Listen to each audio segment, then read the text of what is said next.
Backtrack.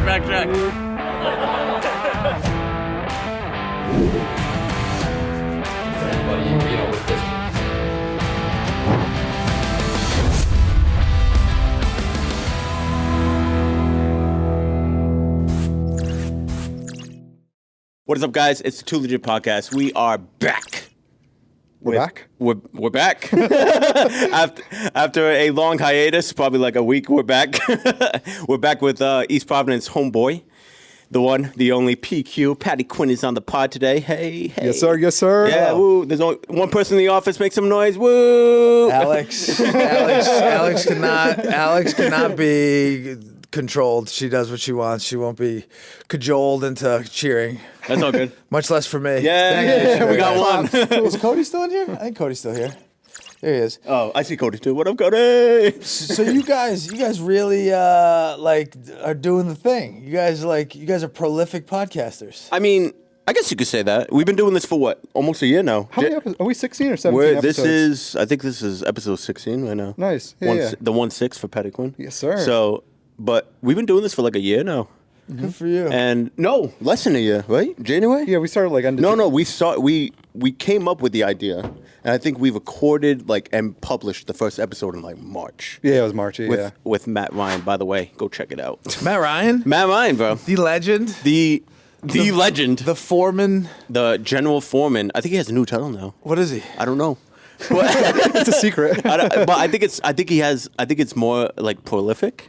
I think he has a better title now. Wow. I think leveling up. I think so. Listen, He's been listening to the Too Legit podcast. He man. has He's a lot. Listen to the podcast, and Matt Ryan's a king, and so that is the highest title one can get. Matt Ryan is king, bro. We love Matt Ryan. We love Marky Mark. We love Rich. We love. I had every single one of those guys on. If you haven't watched these episodes, we'll watch these episodes. Yeah. So tell me about this podcast. What is the premise of the podcast? I'm interviewing you guys. What is the premise? I of the like podcast? Flipping the script. Oh man. Hell yeah. So, I think we've started because we watch a lot of the Full Send podcast. We watch a lot of I watch a lot of Bustin' with the Boys. I think you do too. Mm-hmm. Yeah. You listen to Jordan Peterson, and we both listen to Joe Rogan. So I was talking to Alex one day, and I'm like, how the hell, can we do a podcast?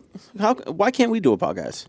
He's like, you want to do a podcast? I'm like, do you want to do a podcast? And he's like, fuck yeah, I want to do a podcast. All right, we're doing a podcast. So it was January when we first planted the seed. And so, what's been your favorite? Have you guys gotten better at this? Have you guys 100% had better. Does it depend on the guest? Does it what are the variables? Because I have a podcast that I've been sort of slacking on, and then we're about to start our own sort of internal podcast for clients and just talking about social media. So. I have found that for a guy who produces 300 videos a month, I can't do one for myself. Cody, you got a gig tonight? No. Oh, you're just gonna play some? You gonna play some on the pod? Just gonna strum. You're just gonna strum the guitar just to give some vibes in the background. Shout out Cody who runs this place. You out of here? Let's see you. You out of here, buddy? Buddy, thank you. Later, bud. Peace. Shout out Cody. He's the man. He's so good at everything. He's so good at everything.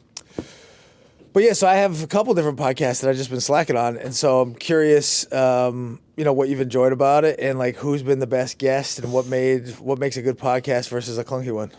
That's a good question. So I think we started the podcast with just us, just rambling, talking I think it was just about trending topics. Yeah, pretty much nonsense. Any nonsense, and then we were both at my house one day, and. We were we gotta find a niche. We're all over the place. Bye, Alex. Bye, Alex. Thank you so much. Shout out to Alex. Shout out, Alex. So thank you for your help. I'll take. Yeah, we don't know. We have at 8 a.m. tomorrow. Oh. Yeah, just text me when you're done. We'll just meet you there. It's fine. We were at our house, and we were at my house, and we were talking, and we were yo, we need a niche. We're all over the place. And then he I'm a plumber. I work at RCL, and he was bro. I feel a lot of podcasts for plumbers and trades, they're boring as shit. They're so fucking boring, and they are. I've listened focus on the technicalities. They talk about plumbing. No, they just it's boring though. You know what I mean? Well, a lot of people just get a podcast because they think they have interesting conversations. They do. And sometimes people have interesting conversations. Yeah, they do. But to be an interesting conversationalist is a different skill set. 100%. So I think that was our thing where it was all right, let's make a podcast for tradesmen, but let's be unprofessional. Let's be bashful. Why is that? Why is that not Because- like a tradesman? because Isn't a a tradesman's- tradesman like by definition unprofessional? It's like I wouldn't blue-collar. say I wouldn't go out on a limb and say tradesmen are professional. Not at RCL, that's for sure. No, definitely not. No, they're good The guys. perfect service call. They're gonna come up. They're gonna give you a Dunkin' Donuts coffee. They're gonna have their 100%. shirt tucked in. They're gonna have themselves properly groomed. Mark Mason has a 31-point checklist, so call RCL today. I think like the guys, they just a lot of ball busting, Yeah. between the trades. So I think that was like the one thing some of the podcast was missing was like just ball busting between each other. Yeah. Like it was very like the podcast that we listened to about trades. It was very informational, but I wanted to add the informational, but with the ball busting. The hanging out with the boys. Ball busted. The hanging out with the boys type Yes. vibe, you know what I mean? So I was like, oh, let's just do that. And so you like busting with the boys. Yep. They've great. done pretty well for themselves. They have. The Nelk Boys with the Full Send podcast, another. Oh, you said full set, and I wasn't sure if that was enough, boys. Yeah, it was. You know, the people who I like, the people who I generally feel like have decent taste, subscribes to the Nelk Boys, and like I get that they kind of have their moments of being funny, but like, are they? They don't. They seem like jerks. Are they not? Are they? Not I think jerks? Signy's a jerk. I really think like. Tell me, Bob. What's his face? Bob God, Menery? God bless Bob- him. God bless him. I mean, I know the guy. He's around sometimes, and like, and He's a Boston guy, He's right? a nice enough guy, but like, this guy's what do they call him? Habitual line stepper. That guy. Yeah. And so like that's interesting to me. What do you? That's like the ball busting of it. Yeah, Didn't that like- one guy like get like roasted on that podcast? Yeah, and he had, like, Signy, a right? mental Signy breakdown? always gets roasted by Brent. Was it And Brendan? then that other guy went up to Khabib and he was like, Masvidal took my girl. He's like, can I beat him up? He's like, you better if you have dog. I wouldn't say like we base everything around like. No, Full but you Send, like the Nelk But I Boys. do like it because they have entertaining moments, but also it's their guest list too. It's like it's. That's what I'm saying. They Yeah, they the have a guest list, crazy yeah. guest list Yeah. for I don't do podcasts, so like God forbid, and I don't know if you guys got like crazy viewership. I would imagine Well- the Nelk Boys are not going to be seeing this, but like I don't mean to be talking shit about anybody. God bless them. I don't know enough about them. I'm gonna leave it there. But you were just talking about. Do you watch Flagrant? Flagrant with 2? Schultz. with Schultz. Yeah, Schultz. I do. I like Shout out to that Schultzy. one. He seems like he's legit. He's one guy who I'm just sort of like he's doing the right things. I think so. Him and what's his co-host's name? Oh, it's another comedian. Too. Yeah. Montage. Montage, Yeah, yeah, that's right, yeah, that's right. yeah.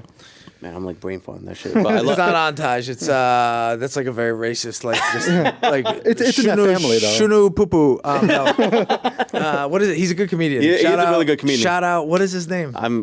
He's gonna fuck me up.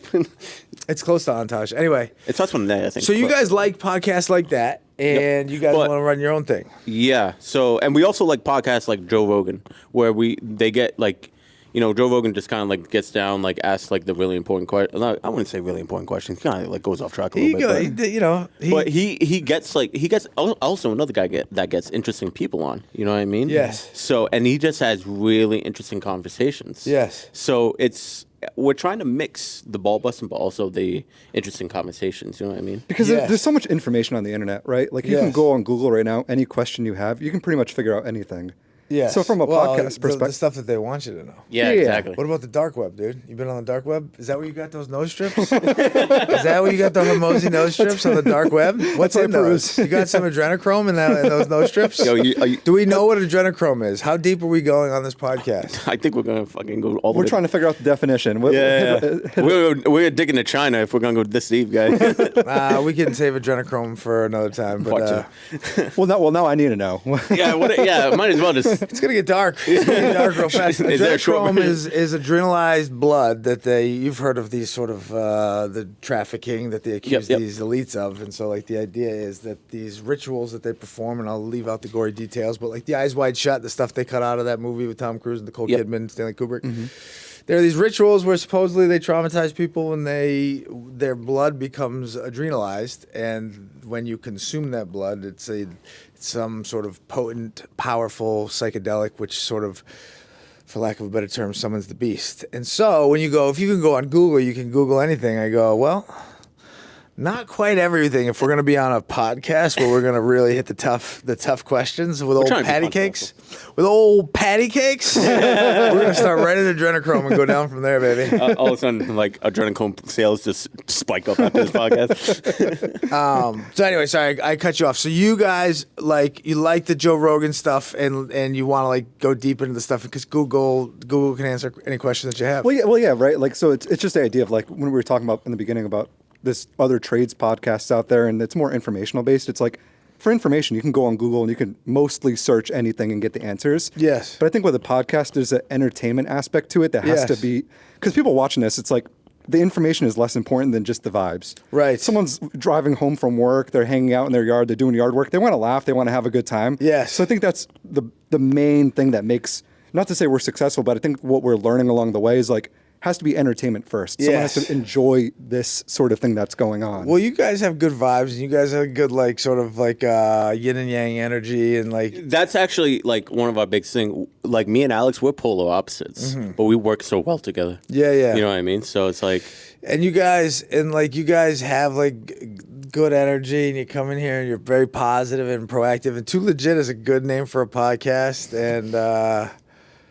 is this are you guys MC Hammer fans? Is that what this is? Are you too young to know who MC Hammer is? I do know who MC Hammer is with the gold pants. You know, But why did I reference MC Hammer as it relates to Too Legit? something about Too Legit. Quit, right? There it is. There it is. Now, how old are you guys? I'm 30. 31. Okay, and so you're talking about a trades podcast. You're not in the trades, are you? So my day job is I work in like digital marketing, but like That's growing. not trades, bro. Would you say it's trades? Growing up with my dad, I worked construction with him, so like mostly like carpentry stuff, but like everything from sheetrocking to drywall, like kitchens, bathrooms, tiling, the whole. That's sick. I wish I could swing a hammer. I wish I could be like a man and do masculine things. I mean, you work a lot with the trades guys, though, right? I do a lot of work with the trades guys, and Yeah. they treat me like one of their own. Yeah. though. How'd you get into working with them? How did you like kick that all off? Well, I won't go too far back, but I go work with the trades because I started this social media. I started Told by Fire. It wasn't even Told by Fire at the time. It was Red Eskimo. That was the name of the Ooh, that's company. that's a hard name, bro. It is cool, but I don't think you're going to be allowed to say Eskimo for much longer, and much less a yeah. Red Eskimo. So it was because Bob Dylan had a song called Quinn the Eskimo, and my last name's Quinn, so Mighty Quinn the Eskimo, and I have red hair, and I thought it was interesting, like, you would never see a red-headed Eskimo, and I thought that was like sort of like a very singular, unique thing, and so I liked that idea. I'm the red-headed Eskimo. I'm Red Eskimo. Clever. I love it. And then the tagline was, like, when was the only time you'd see a red Eskimo was when he was sitting around the fire, and that's sort of how stories have been passed down for ages, and so the tagline was Red Eskimo, stories told by fire. Told by fire. I'm the ginger boy. And so now we're like, oh, Red Eskimo, it sounds like I'm calling him like a red-skinned Inuit. Yeah. And so I should probably change the name. And Told by Fire was just sort of dope because that's like, it's biblical. It's like Moses, the burning bush, I am Yep. that I am. And so that's what we switched it to. So Told by Fire came about, I think, after I started working with these trades guys. I started working with like real estate agents. And so when you work with real estate agents, you start working with like developers and flippers and people who are new construction, making houses. And so you're introduced to a wide variety of people. And so I'm trying to think, it was probably through the Mosses. Do you know CJ and Beth Moss? They're wholesalers. Well, I've seen their advertisements on the highway. We want to buy moles. They have like a Oh, TV. yeah, okay, They have a okay, I TV got you. commercial. Okay, They're the drawing a best. blank. I was actually with them last night and today. Or no, Tuesday they had their event. And so they're very generous, and they knew Mark. I guess probably from just doing work, like they're in similar circles, they're similar ages, similar success levels, and CJ was just like, you got to meet Mark. You got to meet Mark. He's forward thinking. He's crushing it. He's a monster. He's an entrepreneur.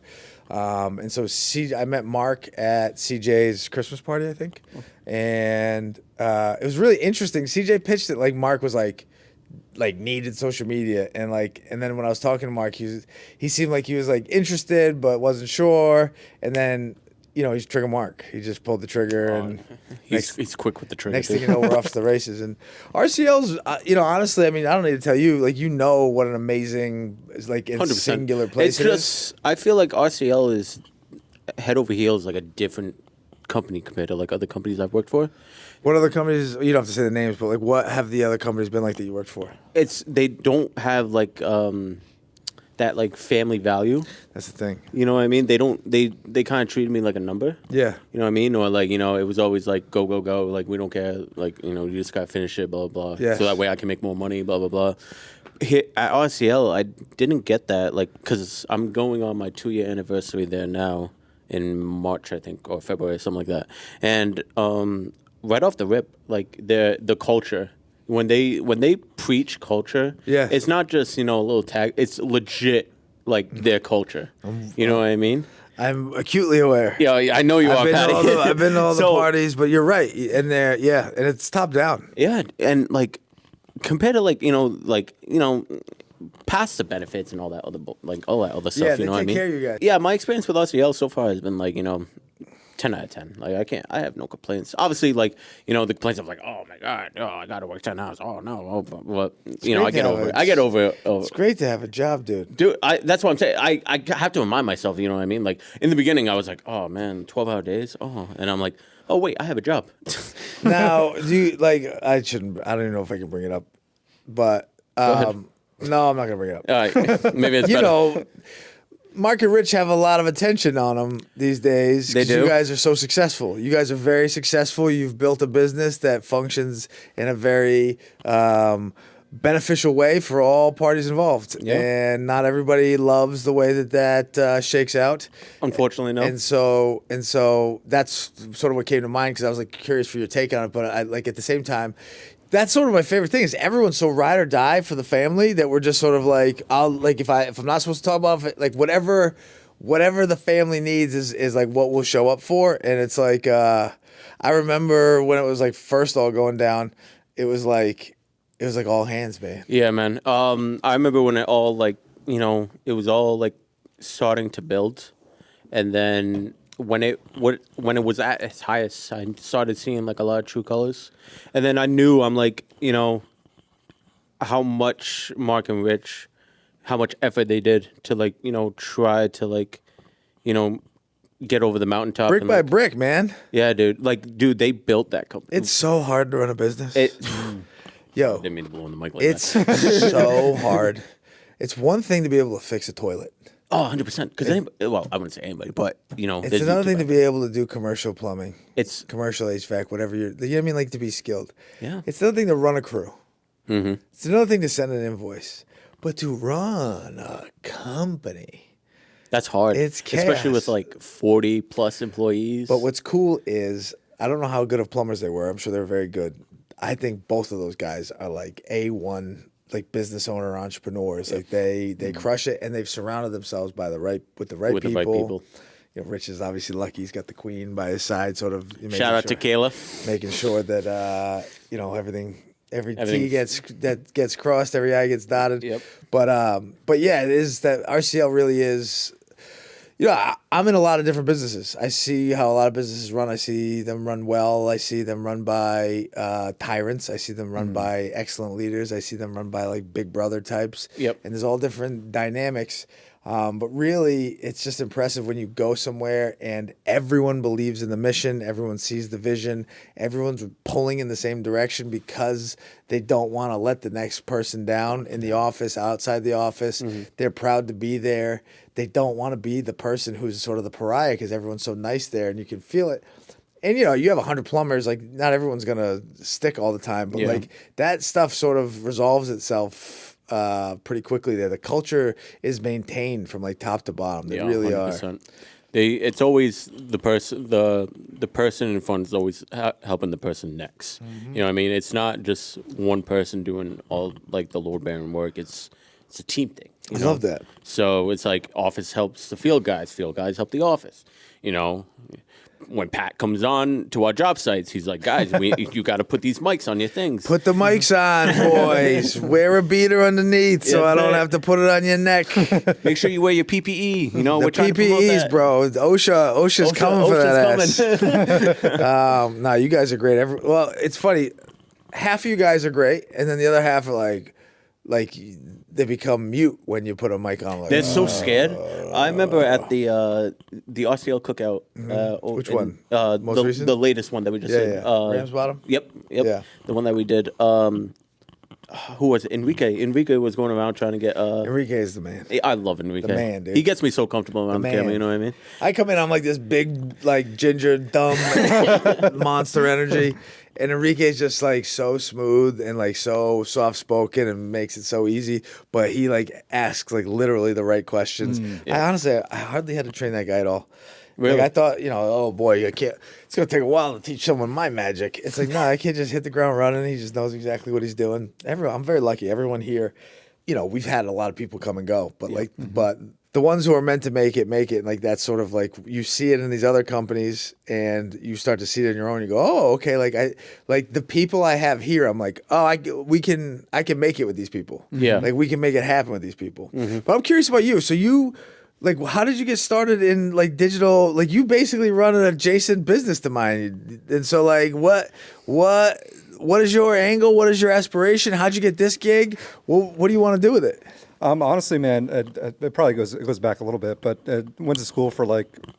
I was trying to figure out what I want to do in school. Kind of went all over the place. Went even like the whole doctor route and the medical thing. Where'd you go? So I went to BCC originally, and then I went to UMass Amherst. Yeah. But then, like in that sort of trajectory, you kind of find yourself a bit, and then I went down the sort of business route. We all want to help people, and we all try to find our ways by which to sort of do that. Found my way into sort of marketing. Just because I think I'm like a creative person by nature. Growing up, did photography and skateboarding and all that sort of stuff. You know what's funny is like you say you want to be a doctor because you want to help people. Like you're an achiever, and you're like, what is something worthy that I can do with my life? Because I don't know what the fuck I want to do. Yeah. And so you go down the doctor route. But good on you for not going for not committing to a path that wasn't for you. That you're like, all right, I tried that. Like that's actually why didn't you want to do the doctor thing? It just like you didn't take to it. It wasn't for you. You know what it is, man? It's like I think I started talking to people who were actually doctors and just sort of like seeing what their day-to-day life was like. It's not good. And a lot of it is just really comes down to insurance, and there's so much legal stuff that they do behind the scenes, and the amount of time they actually spend helping people is very minuscule in comparison to all the other stuff they have to deal with, unfortunately. No, my brother is I'm not gonna say, but he's a doctor and his wife's a doctor. And like God bless them and God bless the place where they work. They do amazing work. But boy, when you're a resident, you work hours and hours and hours and hours and hours and hours and hours and hours. And, you hope and trust that the people in charge are, they have reasons for doing what they do. And there's like some strategy. I guess they talk a continuation of care. So it's like you want them to work the full 12-hour shift or even like I think more than that because they can see the patient through the day, and so the less changeovers, the less chance there is for error. Right. Yep. That's what they say. But do you want a doctor on for 24 hours? Like, are you at your best? No. And these people are like the high achievers of society, and they're like working like dogs. Like you can't get more. So anyway, they're very happy with what they do. I don't want to speak for them. It's like, but I just see like. They work very hard, and like my point is I know exactly what you're talking about. He's worked his ass off, 80 to 100 hours a week for the last like 10 years, and he's still finishing up his residency, and not that marketing's any more of a walk in the park. So anyway, continue. So you moved into marketing, and how did that go from there? And I would just even add to that. I think part of the allure to like being a doctor or being a lawyer, any of those traditional tracks that people look at in school is. Obviously, part of it's the way the outsiders look at you. You're a doctor. You're a lawyer. You have validation. You have this title. Yeah. But then it's like the money. But to your point, how many hours did they actually work? And then you meet people I've just met in the trades, and obviously they work hard too. But you start to see like the reality of how things actually kind of play out, like what society shows or like puts on a pedestal versus what they don't, and the truth of the matter in between that, like in terms of money and actually lifestyle. Which is part of the reason why down the road we got into this whole thing. Yes. Because I work at a school and that's my day job and I believe in the mission and everything they do.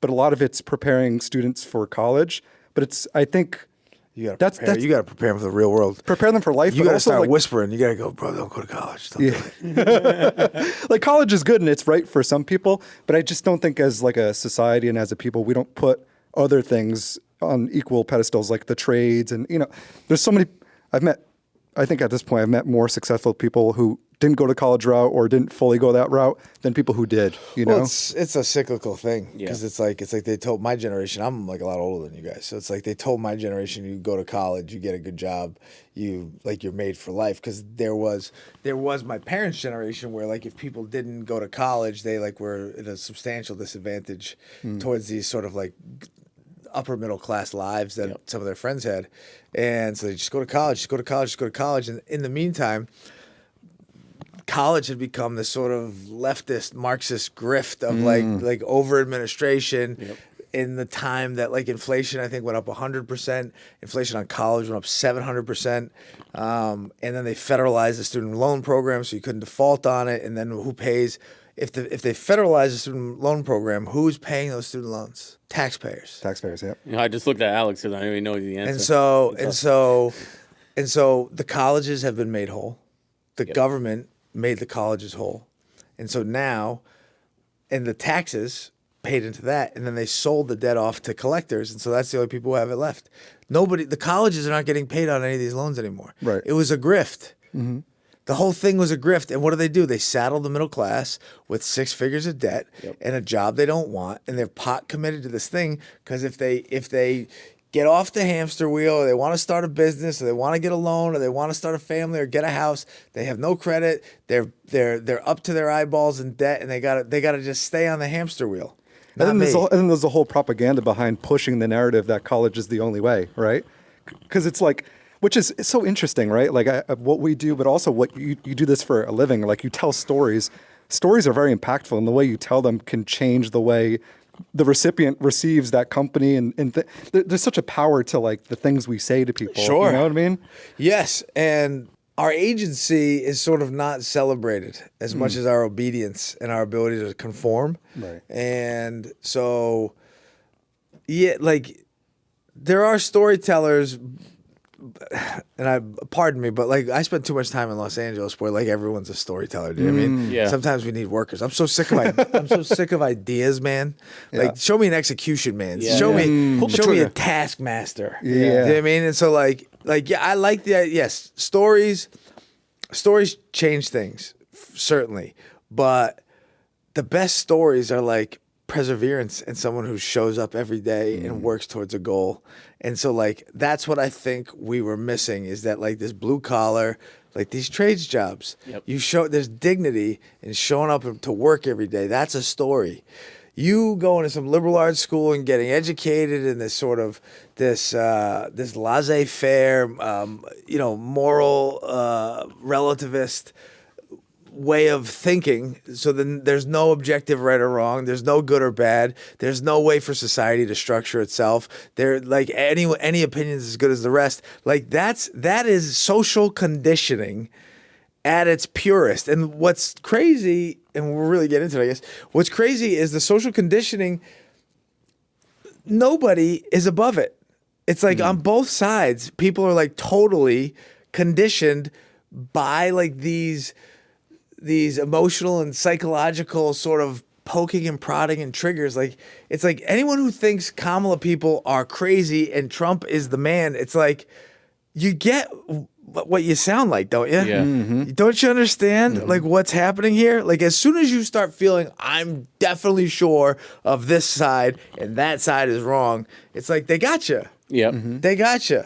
And so it's very interesting to me. Like I know I fell victim of like the glorification of like Hollywood and celebrity and significance and sort of attention and exceptionalism. Do you know what I mean? I wanted to be interesting and exceptional. And I wanted to be cool, and I wanted to do something that nobody else did. And so I moved to Hollywood, and I was going to be a movie maker. And I played baseball and football at Boston College, and I didn't play an inning or a down. But I was. But you went to BC though. I went to BC. I was on both teams, Damn. but didn't play an inning. But you were on the teams though. Yeah, but all that like, matters? but no, this is what I'm saying though. It's like I grew up going, I just want to go D1. I just want to go D1. I just want to go D1. And guess what I did? 2 times over for nothing. Yep. You know what I mean? I didn't go D1. I didn't play D1. I didn't even enjoy what I was doing because I was so obsessed with the result. I didn't enjoy what I was doing. The process. And so And so then you go to Hollywood and you're like, I just want to be a movie. I want to make movies. I want to make movies. I want to make movies. And I made movies. You did. And you that doesn't give you the result that you want. And you were doing all this stuff so that you could get the result that you want. Because then if you get the result that you want, you can leverage that into something else. And you're constantly focused on the next thing instead of focused on fixing the toilet. Get the job done. The people in that house can poop now. Yeah. That's a beautiful thing. That's a story. That's a story that changes lives. And it's grounded in reality. Bingo. And so what's been interesting to me is if you had told 26-year-old me who was making these movies, who was repped at the big Hollywood agencies, who was like sort of some hot shit director in LA when I was 26 because I made that show Massholes. If you had told me that at 38, I'd be making local real estate and plumbing social media videos, I would have put a gun in my mouth. But what God will teach you, what your life will teach you, what your path will teach you, is that everything you need is on its way towards you. And everything that misses you was never meant for you. And everything that's meant for you could never miss you. And the real stories, the real things that are interesting are the people that I'm with every day. Yep. Mark and Rich have 100 lives that are dependent on their leadership. 100%. And they got it coming at them from all angles. And they're just trying to do the right thing. They're just trying to do the right thing. Meanwhile, Mark got a whole other business. massively successful business. Yeah. Meanwhile, Rich got like the fastest boat in the world. He's flipping those four-wheelers. This is all true. These are heroes. Do you know what I mean? I lived in LA. I was around celebrities. They were depressed. They weren't that fun.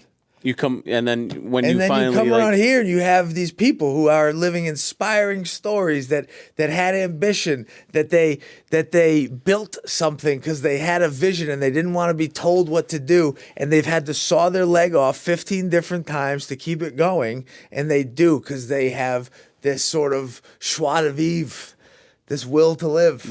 the willpower. It's like, And they bring people with them. And so, sorry, I'm on a tirade about you telling me. I love it. stories, I man. love it. I love it. I'm loving this passion right now. That's what Fucking loving it. That's what I've learned is that yes, is it cool to sort of like try to flex and be and curate and cultivate and gather a collaborative effort and make an artistic project like a film or a TV show or something like that. Like really sort of be like, I'm going to take something that didn't exist before on a white piece of paper, I'm gonna put it there, and then I'm gonna take it off the paper, and I'm gonna make it happen, and then when I make it happen, I'm gonna work a bunch of magic, and I'm gonna put a story together. That's cool.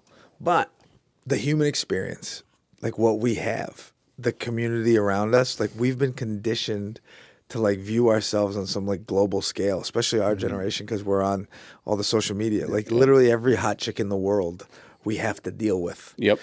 I don't know if you guys remember, but like when I was young, if you had a crush on a chick, you like couldn't wait to see her again 100%. because you couldn't see her. You couldn't see her on the internet, right? You know what I mean? Yeah. She was the only pretty girl you knew. You didn't have every other pretty girl like acting in a way the Blessed Mother would not approve on the internet. God bless. And so it's like we're conditioned to be like, well, I want to tell stories and I want the world to hear what I have to say. It's like I want my community to feel validated by what I'm able to collaboratively create with them. That makes me feel good. Yeah. In a real way. And for the first time in my life, I've been able to like enjoy the means. Like, remember I was telling you, like I was making these movies to make something else. I was playing these sports to go pro or do all these things. I wasn't enjoying what I was doing. Yep. And then I started this business to be like, all right, I got to get my shit together. I got to make some money. I'm the most successful broke guy that I know. I got to make some money. And in the meantime, I finally figured it out that like if you just enjoy what you're doing, and you like take pride in the thing that you thought was beneath you, like you're right? Like you're finally like doing it. So Sorry to go on off a tirade about telling stories, but No, That's- dude, that's- no, this is what we want. This is clip exactly. that. Clip that. The whole thing's a clip, bro. I think we have a 5-minute clip there. Perfect. Go back to what you were saying about your marketing. So you started studying marketing, and then Also, I will just say this too: that we're usually on the other side of this, interviewing people. It's so nice to be on the Dude, other. you don't understand. I'm very curious about you guys. You I'm guys are- learning so much about this thing by you doing this for us. Well, so, I'm like, glad. If it's working for you, then I'm It is glad. work, dude. I don't know if you know this right now. What I'm feeling inside my body right now, I can feel like I can lift 10 elephants and I can run right through Well, a we brick got wall. a bench, bench, right? bench over there, bro. See what you got. I don't think I can do it, but NFL Combine, bro. How many you getting up? when I was like maybe 18, probably like, I don't know, 20. For real? I swear to God, I was a jack stud back in the day. You played football? I did. You taking a little juice, a little of that high school No, juice? God, no. I Little think juice is loose? Nah, nope, didn't take any juice, guy. You just didn't want it bad enough. No, but I did squat like over 450 pounds. So that's animal shit. This guy's like a thick boy. Yeah. You got that donkey on him. You know? And so, no, but I want to know what the hell you're doing at LaSalle, because I want that, and you can work here. Like, we'll go get all the other high schools. LaSalle, if you're listening to this, stop. LaSalle Academy. It's your boys. All right? We're going to take you guys in St. John Baptist de LaSalle into the next generation. We are going to bring back Catholicism. We are raised Catholic. We are elevating the whole scene. That's the name of your podcast too, Yeah. right? Yeah. Raised Catholic. Yeah, and I've put one out, and I've done 2 more. And when something's precious, you get in your way of it. You know what I mean? You guys said you were perfectionists, like when we were setting all this when stuff we were up. setting up, yeah. And so I'm sitting there going, like, I have a team of 15 people. I can't half-ass the assembly of this podcast. That means a lot to me, but I don't have the time to sit through it and go through it, or the energy, because if I'm going to go through it, I'm going to spend 10 hours making sure the cuts are all right and it's colored, and you know what? Maybe we'll do a little B-roll pass on this because we've been referencing the Sumerians, so we might as well show the megaliths that we're talking about, and so then suddenly, like, you can't just let it go, and now we got to clip it, now we got to do reels, and now we got to do 5-minute clips, and so in order not to get sidewinded, because like really I do have to keep it on the straight and narrow to like keep the business sort of heading in the right direction. I haven't put them out, and I haven't continued to record them, and it's been driving me absolutely crazy. But at the same time, right, you have to trust that God's timing is the only timing. 100%. And so there's been like a million things in my life where like I will sit down at a computer to do a task that I want to do, that I'm fully capable of doing. And like I'm a Sims character that doesn't have the code, like I won't type the thing. And it's like, you ever try to like open a door in a video game and the door won't open because you have to go crack the thing open and get the key, and then like I think on a very real metaphysical level, that shit is happening all the time, all around us. You know, like earthworms don't have eyes; they can't see. Yeah, they just keep on crawling. They just keep on crawling. But light is a thing. Colors are a thing. Yep. Animals are a thing. Birds are a thing. Trees are a thing. They're not aware of any of those things happening. A bird will fly out of a tree, down to the ground, stick its beak in, and eat it. What does that earthworm think just happened? He's like, what the fuck? So how many things are happening around us that make it go like, I'm like, I'd like to do my podcast. And it's like, no. So I'm just on God's time. But maybe you guys will sort of get the juices flowing. I was sort of shocked to like hear from you guys. I mean, I guess it made sense. You put me on a text with Mark. That's a big league move. Just being like, all right, you put my client and my boy on there. I did. And I can't big league it. Because Mark Mason was like, you got to get PQ on. You got to get Patty Quinn Mark on. Mason's a legend. Yeah, he was one of the first guys we had on, and we started off with at the end of the podcast asking what 3 other people they'd like to see us have on, and your name came up by Mark. I don't know if Matt Ryan. There was a few people who threw your Matt name. Ryan, unfortunately, Matt Ryan did not recommend you. We're not going to go down that route. But Mark Mason, I think Matt mentioned like 3 like people, but your name was not mentioned. Rude. But Matt Ryan. I think he was probably like in the heat of the moment because we were like, hey, tell us right now. Matt Ryan knows to keep my name out his mouth. But Mark Mason was like, you got to get Patty Q on. Like, I love it. Mark's the homie. He is. I'm not letting you off the hook though. You need to tell me how Hang you on, got wait. those Let me get a drink. we got seltzers in there. we got seltzers out there, and then we got waters over here. Whatever you want. You need something? Yeah, I'll take a seltzer if there's. What are you feeling, Alex? We got fucking lemon, clementine. Lemon works. There's Lemon cold works. ones though. No, I'm okay with. Yeah, room temperature works. We'll try one of these clementines. I'm a big clementine fan. You ever read this? What is that? The Bhagavad Gita. Try saying that 10 times fast. That book will knock you on your ass. Jesus. Jesus is right. They call him Krishna in Hinduism. I've definitely heard of it before, but I've Yeah. actually never read through it before. Bhagavad Gita means the song of God, and like a lot of people are sort of let's call it curious about like how religiously referential I am. Obviously, we're in my hood right now, and you can see like there's no shortage of religious iconography. That book, Hinduism, oddly enough, is what brought me back to Catholicism.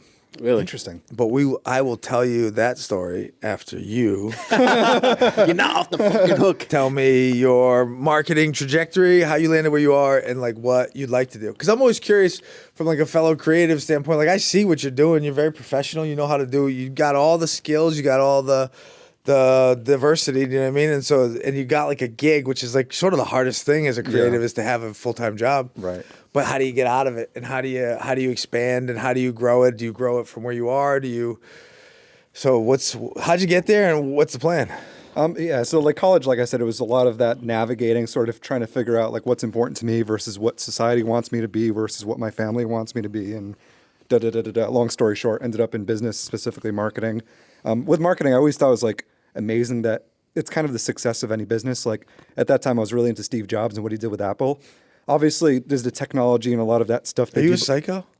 Are you like a sneaky, like you like psychos? You like he's sneaky. He is, isn't he? He's kinky about the psycho, bro. Well, He's into now the we're gut. now we're getting into it. This is the interesting stuff now. But like you got, you're like a very nice guy, right? But no. like So to here's the think thing. so. But here's the thing. You got like a little edge in you, don't you?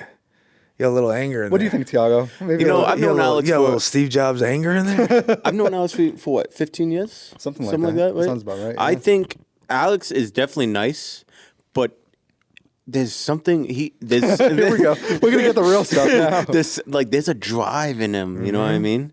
So when he's really passionate about something, he's going to drive. He's going to drive hard. You got that edge, you know what I mean? I appreciate that, yeah. But Yeah. it's Kind words. it's when you're really believe in something and when you're really passionate about it, you're like pedal to the floor, like, you know, full balls to the walls, like you're going at it, you know what I mean? Hell yeah. And I mean that like sincerely. I appreciate that. And so you did, yeah. Like I see it in him. I see that little psycho. See it in his eyes, right? Yeah, we emailed you a long time ago, motherfucker. My bad. I didn't mean to come across. Did you? like No, that. seriously. I'm curious in the most friendly way. Sure. I'm very curious if when you said it, if there was there any zip deep down in your heart? No, man. I genuinely. I wish there was. You're so nice. I was like so hoping that he's got this side of him. He just can't stop himself. You Honestly, are that nice. You're as nice as you come across. I genuinely admire what you've done. I love what you're doing on social. It's that's really nice- beautiful, and that's you nice work of with a you to lot of guys that we know, like, and trust too. So and How like do I you guys said, know each other? We went to. You want to tell it? No, it's all you, dude. We went to high school together. We went to Diamond Vogue together. Diamond Vogue. And We love it. We met. We took the same bus, and that's how we met. So, you know, quick story. I won't go too in depth, but I was in the culinary arts program even before I even became cook? a plumber. Yeah, I used to be a chef and everything. And I never used to be a chef, bro. If you can cook, you can cook. I think that's it. But Still a chef, dog. yeah, of course, anybody's a chef if you know how to cook. If you made a ham sandwich, you're a chef. You're a chef, for the rest of your life. Yeah, I probably just took that ham sandwich, just deconstruct it. You know what I mean, guy? That's it. You do a little reduction. Yeah, bro. Little reduction mustard sauce. Yeah, no big deal. Anyways, so I remember I bought food one time on the bus. Alex was in this phase of like, you know, I don't want to talk to people. He had long hair. He was pretty much a skater boy. So he always had his hood up, zipped up. you know, Headphones on. didn't give a fuck. And then he Zipped up, like tight. tight. Like, You emo? What were you listening to? What's that guy from South Park? I like Kenny. Kenny. right? Yeah, No, exactly were like Kenny. He Were was you like, troubled? As a kid, I think I was just like tired from the school day and just kind of wanted to like zen out on the bus. yeah. We'll leave that there. Yeah, he wasn't. I don't think he was troubled. I don't know that past, but We're gonna get into it. Let's do it. You guys wanted this, and now you're in my lair. Mark was just setting a trap, dog. Mark's been in the portal with old patty cakes before. We're talking about all the feelings and all the emotions. Mark don't think about that stuff. Mark just earns, dog. Yeah, bro. That's it. So all right, so you guys been on the bus. Yep. Go ahead. I bought food on the bus one time. It was fucking bomb. It smelled delicious. He's like, I haven't. Alex eaten. My family Alex doesn't sniffed feed me. through his hood. Alex sniffed through his hood. What do you got there? I'm like, oh, I got some food. Opened it up.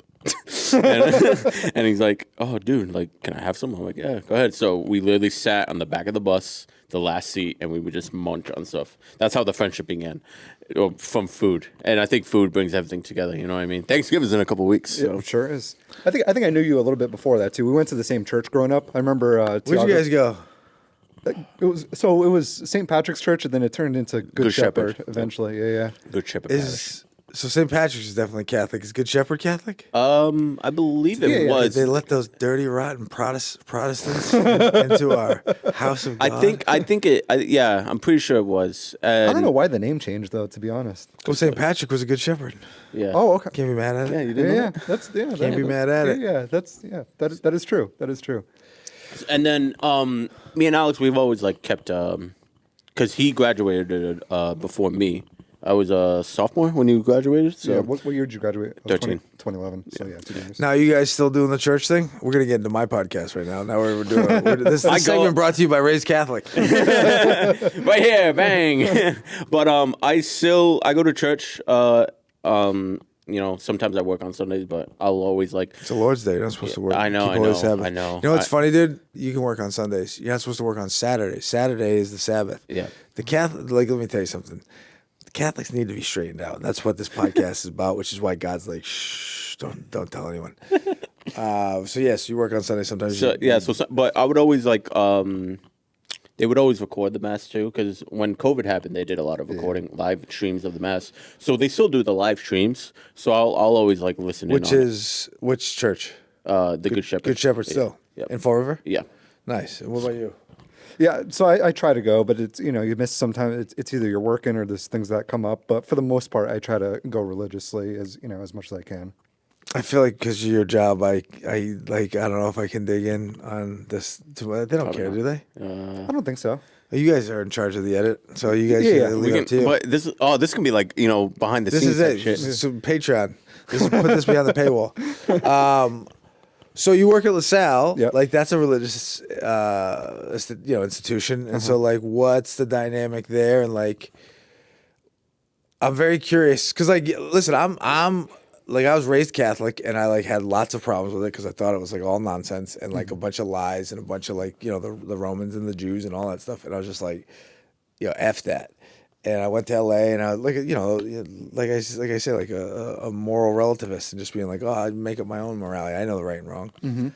And I always say, like, 10 years of Catholic school will send you to LA, and 10 years in LA will make you Catholic again. So it's like, and so. So you went to like elementary and middle school, that were Catholic I went to as St. well. Margaret's in East Providence, and then I went to Seekonk Junior High, and then I went to St. Ray's for a year, and then I graduated LaSalle. Okay. What year did you? What years were you at LaSalle? Was it just the last? 2002 to 2004. Okay, so I'm like way older than you, aren't I? Like 8 years. Pat, how old are you? 38. Oh, okay. So you're not that much older than this. Enough. If you're more than a decade, you're older than this. But that's because you're always saying that because you guys are 30. Do you know what I mean? Like when you're in your 20s, dude, like people are old. You're 30. You guys are in your 30s now. You're like, yeah, we're all the same. There's no you're not wrong. All right, so you keep avoiding this question. So how did you get to LaSalle? And what's the vibe there now? I guess the straight path is something along the lines of, did the exploring in college, business seemed like the thing, marketing specifically, the Steve Jobs, blah, blah, blah. People, yes. Storytelling, blah, blah, blah. Try to figure out, okay, cool, marketing is a skill set where it's essentially you have the power to sell things to people. So it's like, what things do I want to sell to people? I was raised Catholic like you were, so it's like I have that. At least I like to think a good moral compass. I had a really good mom, great dad, that sort of stuff. I think they set me on a good trajectory. So I really thought deeply about what do I want to sell to people, market to them. I was big into I played soccer growing up. I was big into fitness. So I got into working at this gym, Workout World. I was there for a few years. Great place. Felt good about what we were doing. Social media and everything around getting people to the gym. Did You that. were doing Workout World social media? Yeah. I love that. Doing Go that ahead. for a while. Yeah. Continue. Wow. Hopped around a little bit after that, trying to just kind of figure out what I want to do. Some bartending stuff, some this, some that. Worked in real estate marketing for a little bit too. It's a rat race, baby. It sure is. And it's Just listed, just sold. and the money's good, but it didn't really like fill that part of my soul. And then so I was like just on Indeed in the background, and I seen a job posting for LaSalle, and I was like, you know what? I did coaching for a little bit. I love kids, love education. Kind of felt like the right sort of thing. They reached out to me. I went in for an interview. Met the admissions team and everyone there, and I was like, wow, these people are. Like, it felt authentic off the rip. Yes. And then I, accepted the job offer, and I've been there for like about 2.5 years. Whoa. LaSalle Academy. Oh, boy. You have this dirty diamond dog in our Catholic Jesuit institution. Where's my camera? My camera's here. Yeah. That one over there. Yep. Let me tell you something. You guys may be fooled by this guy. Don't be fooled. This guy was tying his hoodie tight in junior high, skating, stealing food from people in the back of the bus. What are you doing? No, I get it. Like you're like the nicest guy. Mistakes were made. You're like the nicest guy in the world. Like I can tell LaSalle's like, you please immediately. And so what's that like for you? Like what is that? Is that a full time gig? And like, are you teaching there? Are you doing the marketing? Yeah, marketing. Yeah, mostly. And so what is that? Dude, marketing LaSalle to people around is not that difficult. It's a good gig. It's the coolest place in the world. It's an easy job, man. Yeah. It makes it real easy. And so, like, is that like all capacities of marketing? Are you doing like the web and the SEO and the Google ads and the like? What does marketing entail? Honestly, like church bulletins. I think the big push when I first sort of got there was kind of social media. They had some social presence, but it just wasn't really where it should have been. Yeah. So I kind of spent about like a year and a half, 2 years, just kind of like building up all of that from Yeah. like the actual school to obviously, like LaSalle Academy athletics is really big and important. So built up those socials as well, and just a bunch of different things in that regard. But I think that's kind of the main focus for us. And we've definitely seen the impact in admissions and advancement doing that. Good for you. Yeah. Yeah, like it's funny. Like one of the biggest questions with what we do is like, how do you measure it? Like, how do you measure the influence of social media? Because it's not like, you do pay per click or something. It's like you go, okay, well, we did pay per click. We paid this amount of money. We got this amount of leads. We got this amount of students. And so like when you build a brand, it's sort of like, well, what's the carryover on that? Like obviously you're building out the culture and there's a lot of ancillary benefits. How are you, like, what is the measure of success with that? And it's such an interesting gig because it's like, it's kind of one of those things where you need to be full time because you don't want to miss anything. Yeah. And I look at everything and go like, how would I, like our business model is how do we service your account in a way that is better than if you had someone hired full time, but slightly less expensive than if you had them hired full time.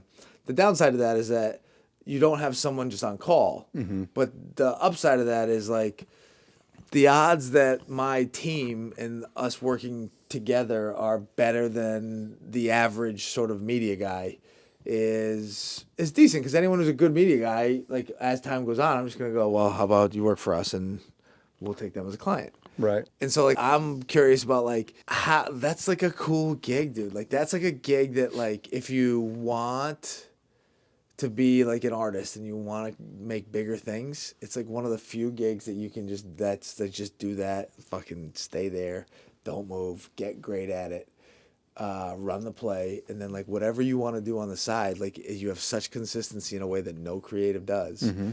And you also I'm sorry, tell me again, are you teaching there? No, not teaching now. You should just start running like a social media camera class for the kids there. It's funny, I actually started a podcast club there. Oh, I love it. So that was what I was always gonna. Kavanaugh's kid works there, right? Mm-hmm. And so Kavanaugh was a principal while I was there, and so I bumped into them literally the day he retired. They were at McBride's over on the east side, And I said hi to him. I hadn't seen him since I graduated, and we were talking about what was going on. And his son Patrick was like, you got to come down and talk to the school. I was like, I would love to. I'm trying to start like a thing. I want to the best way if you want a good high school football team.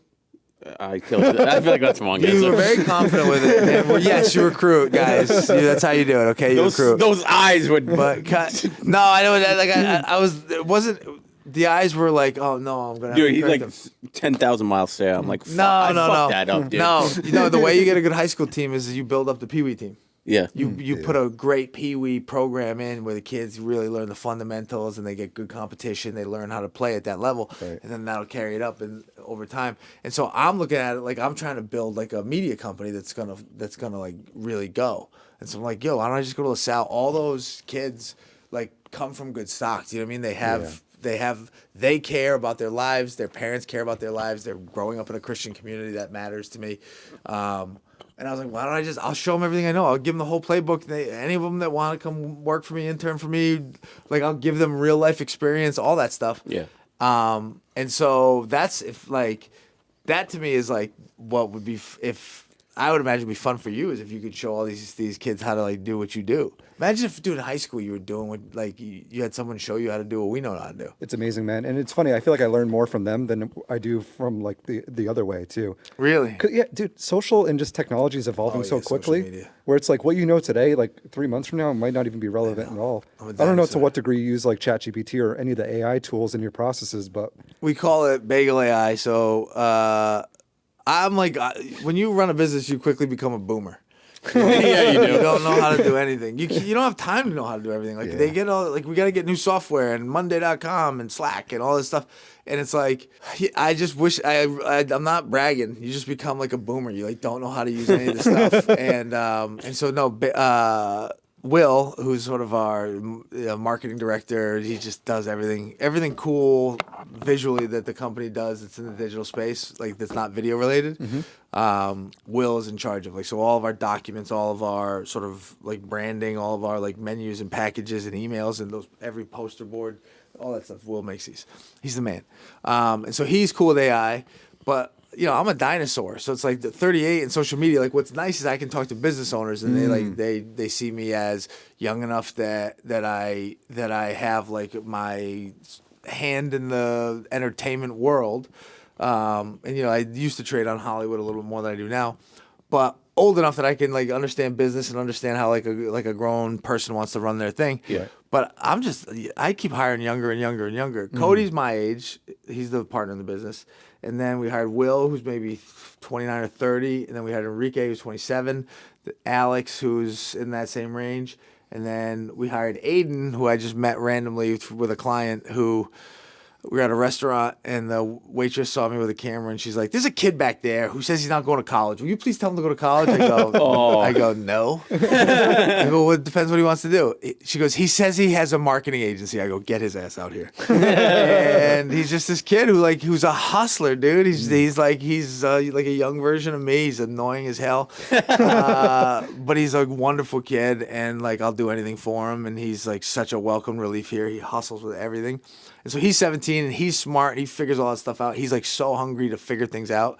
And then we just hired a young girl right out of college who's a great like editor, social media person. Like that's the crazy thing now is like kids are studying social media marketing in college now. It's like it's a major. And like I just happen to be the guy who like I didn't go to trade school, but I like learned the old fashioned way. Like I built this thing, like I self-taught. And so now I have the company that like the kids are studying. And so we're in a place where it's like, all right, it's really hard to do, but like I'm looking around, there's not a lot of me. There's a big gap between like my type company and then like the companies that are doing like commercials or like big corporate stuff. There's a legacy media aspect to it. There's like a legacy sort of account management and agency representation that is going.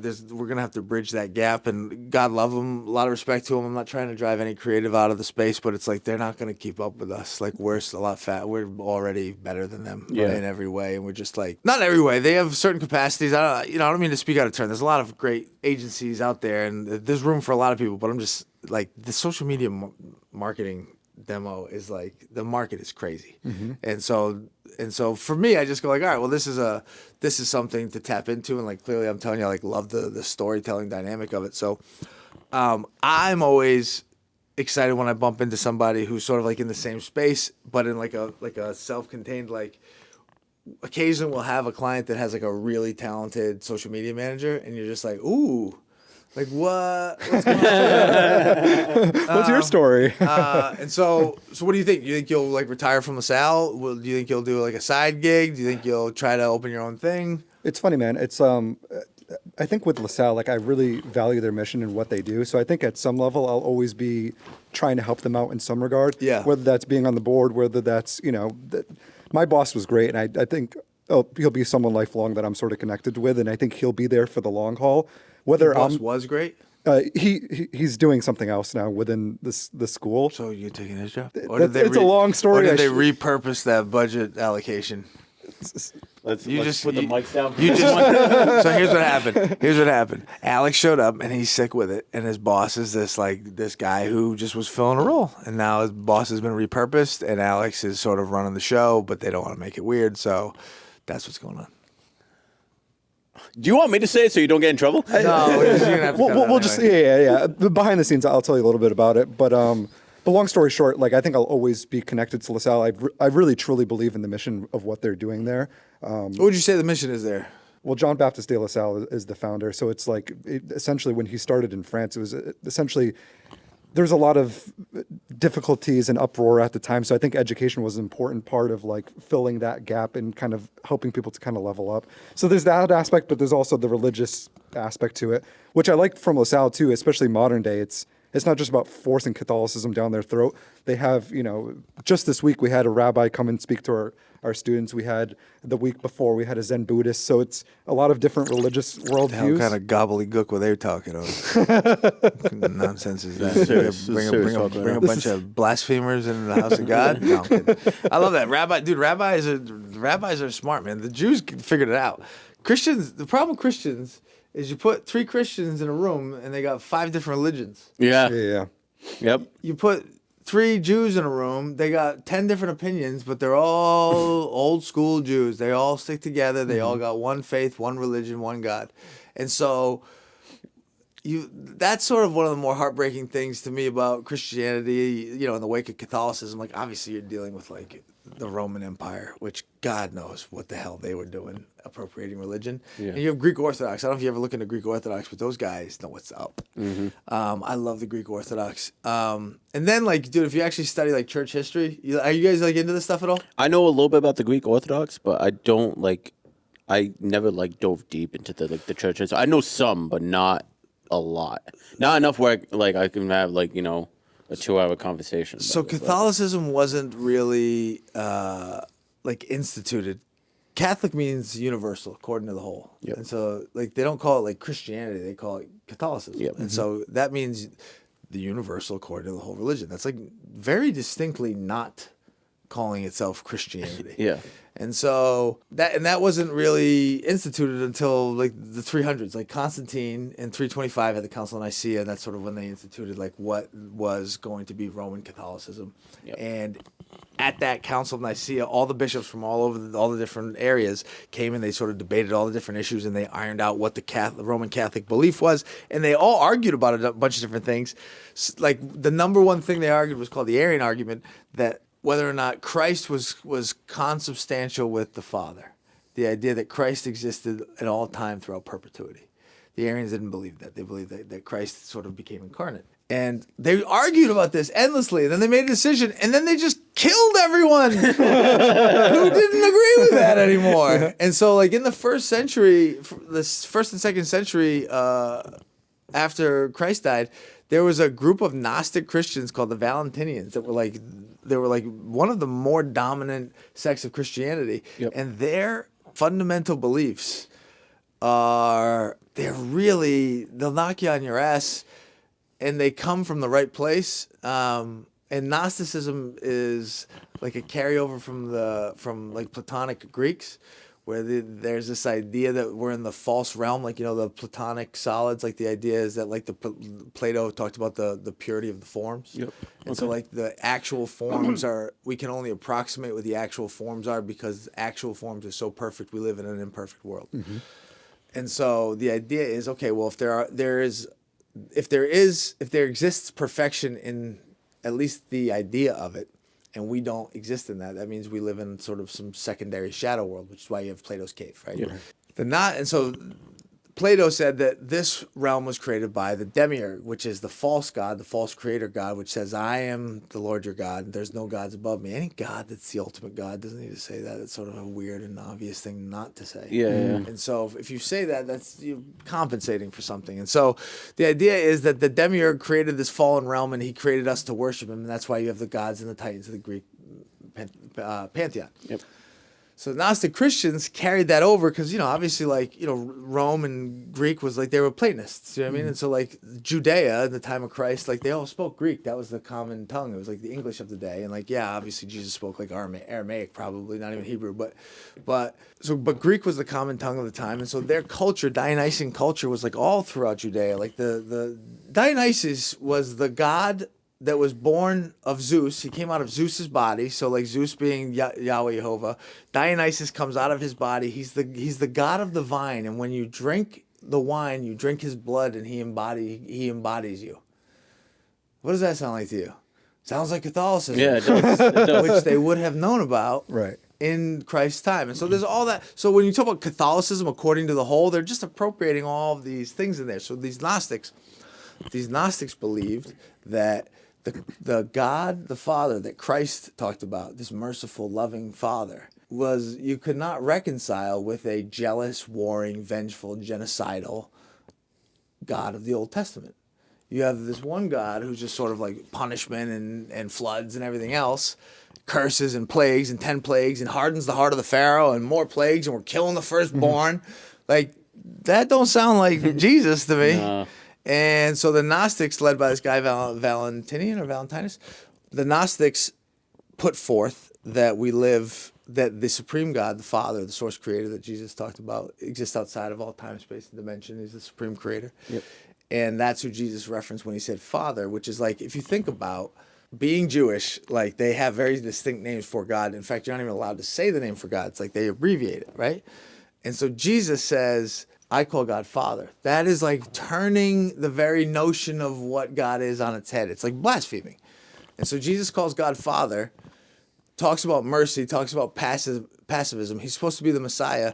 He gets killed by the Romans at the behest of the Jews. Yep. And then suddenly the Romans, 300 years later, tack Christianity onto Judaism and say, no, that's a Judeo-Christian because Jesus was a Jew. To say Christians are Jewish is like saying George Washington was the greatest Englishman who ever lived. George Washington had some problems with the way England was running things. Right. 100%. And so if you read the Sermon on the Mount and you know the Beatitudes, he turns a lot of that faith on its head. And so it's really interesting to me when you say like a rabbi comes in. It's like you talk to a rabbi, they know their shit. Yeah, they do. Catholics don't know this stuff. I know this stuff because I was obsessed with it because I was like, what the hell is going on? And you got to like learn the stuff to go, okay, well, I'm going to come back to it on my own terms because like ultimately, according to the whole means like a distillation of like all the world's religions. And so like the idea is that there's a supreme creator. There is that supreme creator's essence that exists all around us in the algorithm of whatever this is. Yep. The Holy Spirit. And there is that supreme creator within each of us. It's Christ. It's God in human form. Yeah. And so there's a trinity of gods and it exists accessible to us at all times. And it's Father, Son, and the Holy Spirit.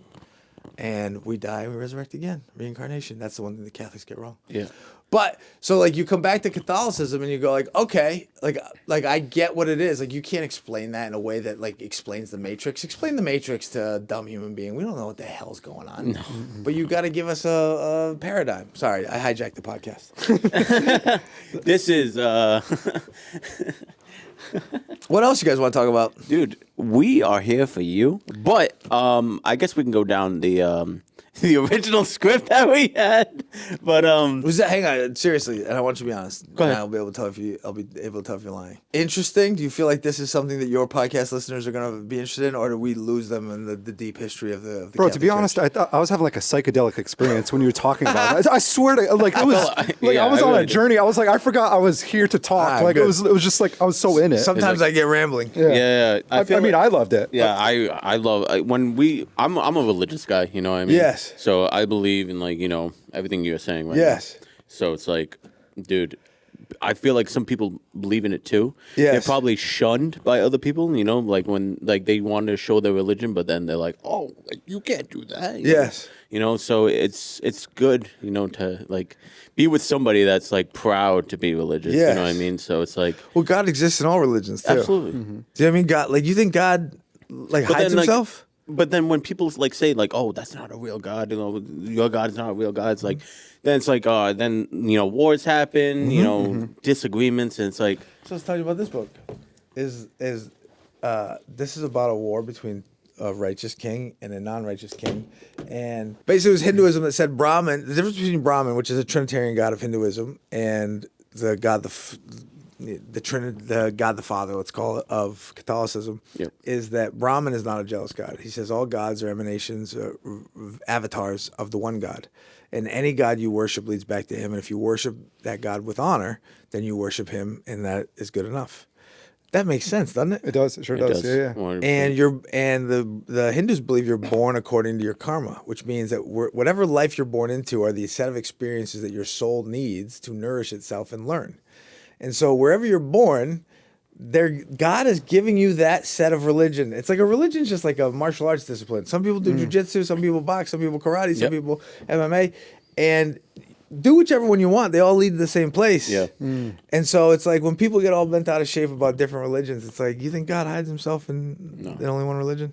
And so you were saying that you still go to church and you still feel religious, but I feel like you probably don't have like a need for it. I feel like it sort of like exists in you in a way that's like a lot calmer than it is in me. Yeah, I I feel. wish I had some of that calm. Because I'm not gonna say like because I love that you're like super passionate about it, but it's like I'm super passionate about it too, but I feel like I'm a little bit more calmer. But I pray every night, I pray every morning, I pray when I get to the job site, making sure like I'm, nothing bad happens to me, like God watch over me today, so it's just one of those things. That's a better way to be, Yeah. Jesus says so. Because I know that God's like when I did this podcast and I didn't know what was going to happen. I had no idea where it was going to lead me. I know that God was just going to lead me in the right direction. That's it. So it's like because right now I've met so many people, including yourself, that not only that I've had the honor and privilege to like meet them and connect with them, but like learn from them as well. I appreciate that. So now I've been rambling. I've been trying to figure out his story. We're still on that. We were getting there too. What is your? Sorry. What is? Appreciate you. What Yeah, is? no problem. What is your path? So like you've been a plumber for how long? I've been a plumber for 4 years. Yeah. And then I was a chef for That's right. about. You're a chef. I think I was a chef for about 8 years. And you like done with the chef thing? You're Yeah. not So into it? the reason why I stopped working in restaurants was because scheduling. Because I would always work Thursday, Friday, Saturday, Sunday. I'd work doubles No every life. day. I wouldn't have a life. And at the time when I was dating, my wife, well, my girlfriend, who is currently my wife now. Congratulations. Thank Must, you. Must be nice. How about you? You got a wedding ring? Single man. Good for you. Me too. Look at a lovely young lady. God forbid I don't acknowledge I'm happily taken. Nah, she's dope. She's a realist. But I would never see her, and then I would never see my family, and then I would never and then it would just kind of create a rift, you Yeah. know, like kind of like separations, like Tiago's not around, blah blah Yeah. blah. So I was like, and also I wasn't really like financially, it just wasn't helping me out either. So I'm like, because I feel It's one of those things you think it's a dream job. and it's not. And it's a really rat not. race. Especially like because in college, because I went to 2 years in culinary school, like college culinary school, and then they don't prepare you for the real world. You know what I mean? It's so much different when you're in a controlled environment at school than when you go out to the real world in a restaurant. It's balls to the walls. It's like 110 degrees. People are screaming at your face, asking you- Behind, chef, behind. You watch that show, The Bear? The Bear. Love The Bear. Yeah. That's such a great depiction of Yeah. what restaurants are. like big time fancy restaurants to the little mom and pop shops. Yeah. Because I've worked in big time restaurants and little mom and pop shops. And so you're plumbing now, and you love it. Yep. I enjoy plumbing because I love working with my hands. I like watching stuff being built in front Are of you me. residential or commercial? I'm commercial, but I kind of bounce around from residential and commercial. Because you're a nice guy. Like they like. But Pat, if I'm going to be real with you, and I'm really sorry, Mark and Rich, I'm a commercial guy through and through. I love commercial. Yeah. You know, I like. You're one of the bros, dude. I am one of the bros. You don't want to go deal with housewives, but you Nah. can. You can, and they need to utilize that. Yeah. The So, nice well, ones they gotta send to the houses. Exactly. You got a bunch of. I'm such a great people guy. Like Yeah. I'm very nice. You know, I could talk to people. You upsell the shit out of everything. Oh, I'll be like, hey, making I saw your commissions? water heater. It looks a little bit outdated. Mark, are you paying this guy commissions? I just put out the good name of RCL. That's love it. But yeah, so I did plumbing for about 4 years. RCL is the second plumbing company that I worked for. The first one that I did, it taught me a lot, but I didn't feel like I was respected enough, and I was putting in a lot of work and everything like that, and I still wasn't Put getting some respect on my name. Yeah, seriously. So, and then when I came to RCL, they understood okay, like Tiago's like, you know, been doing plumbing for a little bit, but after a few months, like, you know, when I like my work ethic and my hard work, Yeah. it's like I'm not trying to toot my own horn, but it's like, yeah, I'm going to toot my own horn. Like, Bro, you're here in my office at 7:00 doing a podcast, bro. You're a worker, bro. Yeah, you bro, have a vision, and you set intention, and you make things happen. the reason why I want to do plumbing is because, again, like I said, building with my hands, I like watching stuff being built in front of me. And then when it's all finished, Hell like, yeah. you just Such look a at good it and be like, satisfaction. my God, this looks fucking great. I fucking helped make this, you know? Now they can poop. Yeah, now they can shit and wash their hands. I'm so curious to see how the expansion happens. Like, how many of you guys are going to go off on your own and do your own thing, like do your own sort of 5-man, 10-man team versus like RCL's just going to expand into this thing where it's just like there's an army of generals and lieutenants and all that sort of stuff. At first, when I first started plumbing, I didn't see myself running my own business and doing my own thing. I wanted to learn as much as I could, not just solely from plumbers, but people who ran the company as well.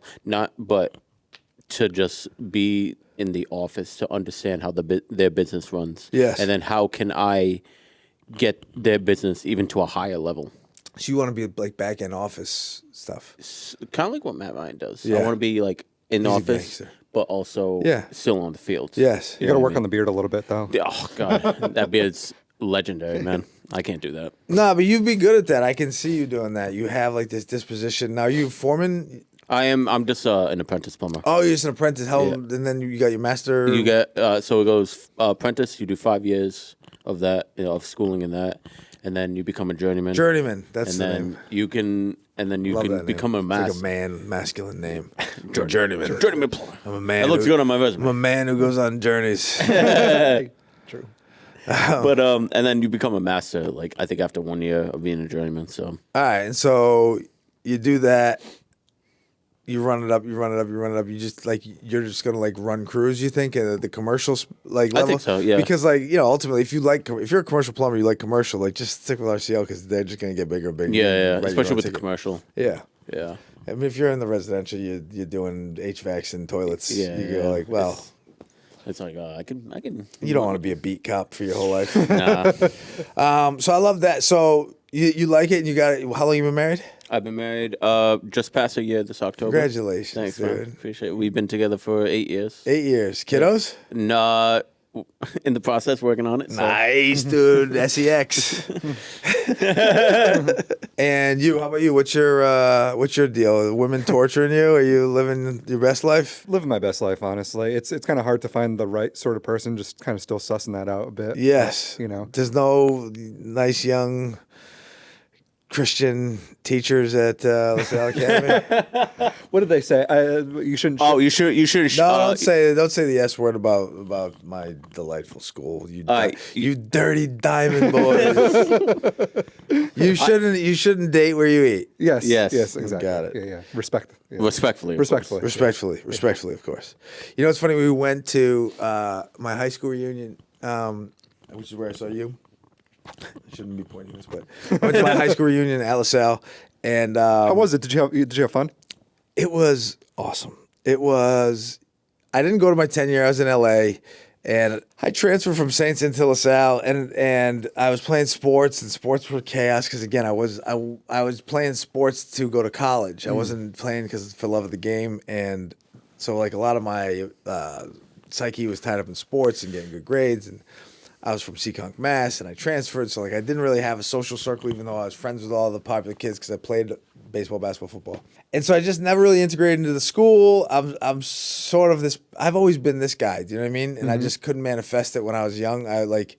It took a long time to like figure out how to calibrate this version of me that was like sort of like a masculine, but an artist, but a leader, but like also sort of like not really a good leader and like not good at school and like trying to do a bunch of different things and being directionless and trying to highly achieve. And so I just had this, I still have it, I suppose. I mean, you guys probably dealing with it right now. I have this somewhat like intense, restless energy, and that just didn't translate with high school girls, believe it or not. I was cool, I was friendly with them all, but the long and the short of it is, I had a rough sports experience. I had like a less than desirable social experience, even though it was great. It was great. Do you know what I mean? It wasn't what I wanted it to be. And so I never went to the reunions, and I wasn't going to go to this reunion. I keep in touch with a few friends, but I was like, it just dawned on me. I was like, the reason you're not going to the reunion is like a weird fear, ego, anxiety. Like you're not a man. Like you're not an adult. You're like, oh, I don't need to see those people. Of course I want to see those people, and it was wonderful. I was like, oh, I hope I remember their names. I remembered everyone's names. I remember the classes we had.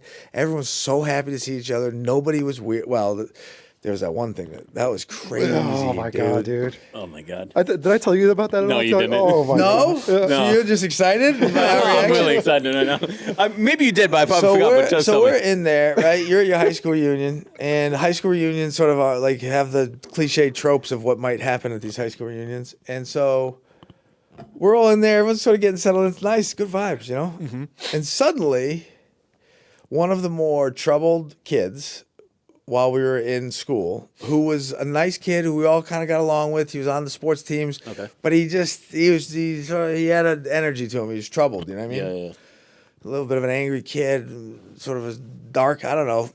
I got nothing bad to say about him. I liked him. I always liked him, but like he was troubled, and he comes walking in. He's got a wrinkled suit on, like a suit, like a suit? wrinkled, like he pulled it out of out of the bottom of a closet, and he has a bag. Not like this. I'll get it though. It's not quite like this. This is like a backpack. It's canvas. It's nice. But he had like this old duffel bag.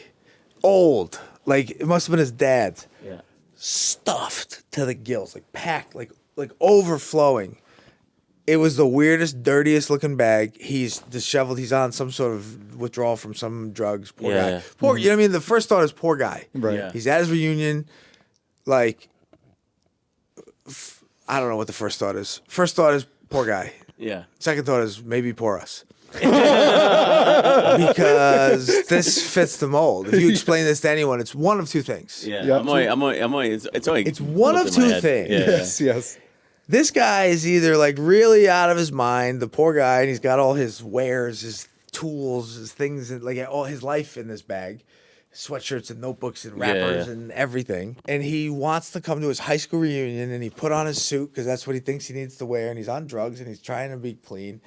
But he has to carry this thing, and if he's here and he's not here to kill us all, he's trying to have a nice time. Yeah. And It's not. not the vibe, man. I don't think you're going to get that girl you were hoping. No. And so I'm with my girl. And, she's doesn't know any of these people. She's just coming to be with me. And so I just look at her and I'm like, what do you think? And she's like, I don't know. And I was like, listen, let's go. I was like, if this is going to be in the paper tomorrow, this isn't up to me to go tackle this guy and rip his bag out of his hands. I'm not going to impose my will on his night, on this night. I don't know what's going on. Yeah. There's no need for me to be a hero right now. I'm not in charge of this thing. Yeah. God bless. Everyone's free to make their own decisions. I'm going to leave, though. I'm going to wait in the parking lot and see what happens here. Okay. And so we go out in the parking lot. We're like kind of nervous, like what's going on. We see him come in and out and in and out and in and out, and then he disappears and he like goes away. And so I come back in. I'm like texting him, calling, say, what's going on? No answer. But I know he didn't blow the building up. I come back in. Turns out our dean, like, went full dean on the kid. Oh no! Not in a bad way. This guy, our dean, shout out Dean Martin. He just very calmly, very nicely said, "Give me the bag." And he's like, "Oh, here you go." He goes, "We're gonna go through this whole bag. Is there anything in here that I don't want to find? Is there anything in here that's bad?" Yeah. And he goes, No. He goes, "You sure?" He says, "Yeah." Goes through the whole bag. It was chaos. It was just a mentally unwell person's bag. Yeah. And they, it was just there's nothing in there. They go, "You got to bring it home. We can't have any bags from outside." So he brought it home and he came back, and everyone was nice to him. Apparently, he went out after, and like everyone, like he had a great time, and like, it was one of those things where you could feel everyone as soon as the tension of the moment was over. Like it was still like a little bit weird because it's like you have some person who's like having a medical issue, but like all that meanness you would think LaSalle Academy, like the caddy people, whatever, and you're worried that people are going to judge you at your high school reunion, like all that feeling that you thought would be there. There's a bunch of like almost 40-year-old people who like saw one of our people like having a bad time, and we all went out of our way to make him feel like he wasn't being weird. Yeah. And it was just really a beautiful thing. The reason I bring this whole thing up, you asked me how it was. We did a tour of the school, and I like got to show my girl around, but I never like hooked up with any girls from that school while we were at school anyway.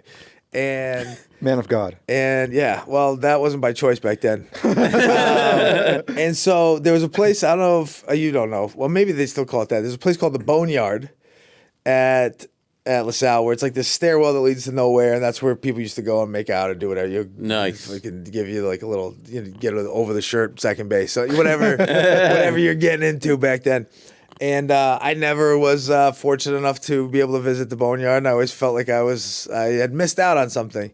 And as we're about to leave, I said, "Honey, Here we go. come with me. Oh yeah. I'd like to show you a place that's very special to my heart." And I told her, I was like, I've never gone down there. I always like thought it was all the cool kids. And she's like, "Get down here. I'm gonna make out." And it was like the most high school PG make out in the Boneyard.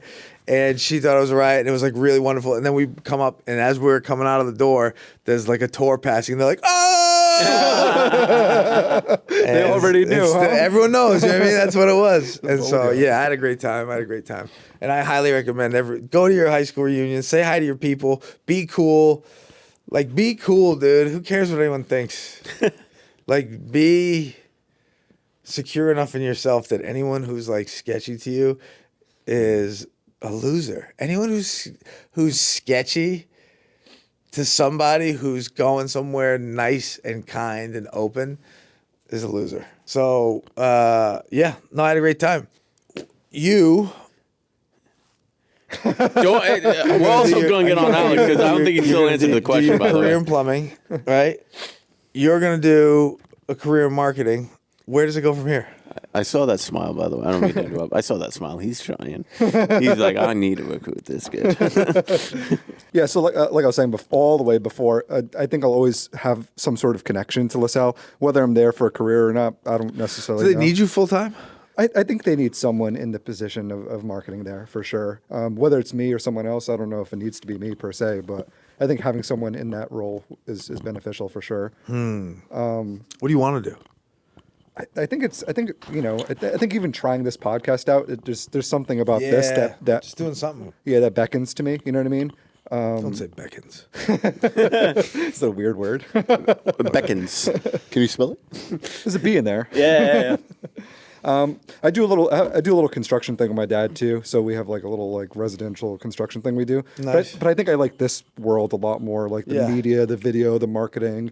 I know so much about social media just from LaSalle and other places I worked too. So I definitely want to be in that. I have definitely entrepreneurial tendencies. So I think we play this out 5 to 10 years from now. I don't necessarily know I'm working for a company. I think I'm sort of outside, more in a supporting function to companies. Honestly, the way you're talking and just kind of your energy in general, I see a lot of my aspirations going in that direction. So it's kind of nice to have like I want someone else personification of that, honestly. I want someone else in the in the suck with me. Fucking trenches. Yeah. No, but for real, man, it's like, fun to be creative. Yeah. No, it is. It's like it's very rewarding.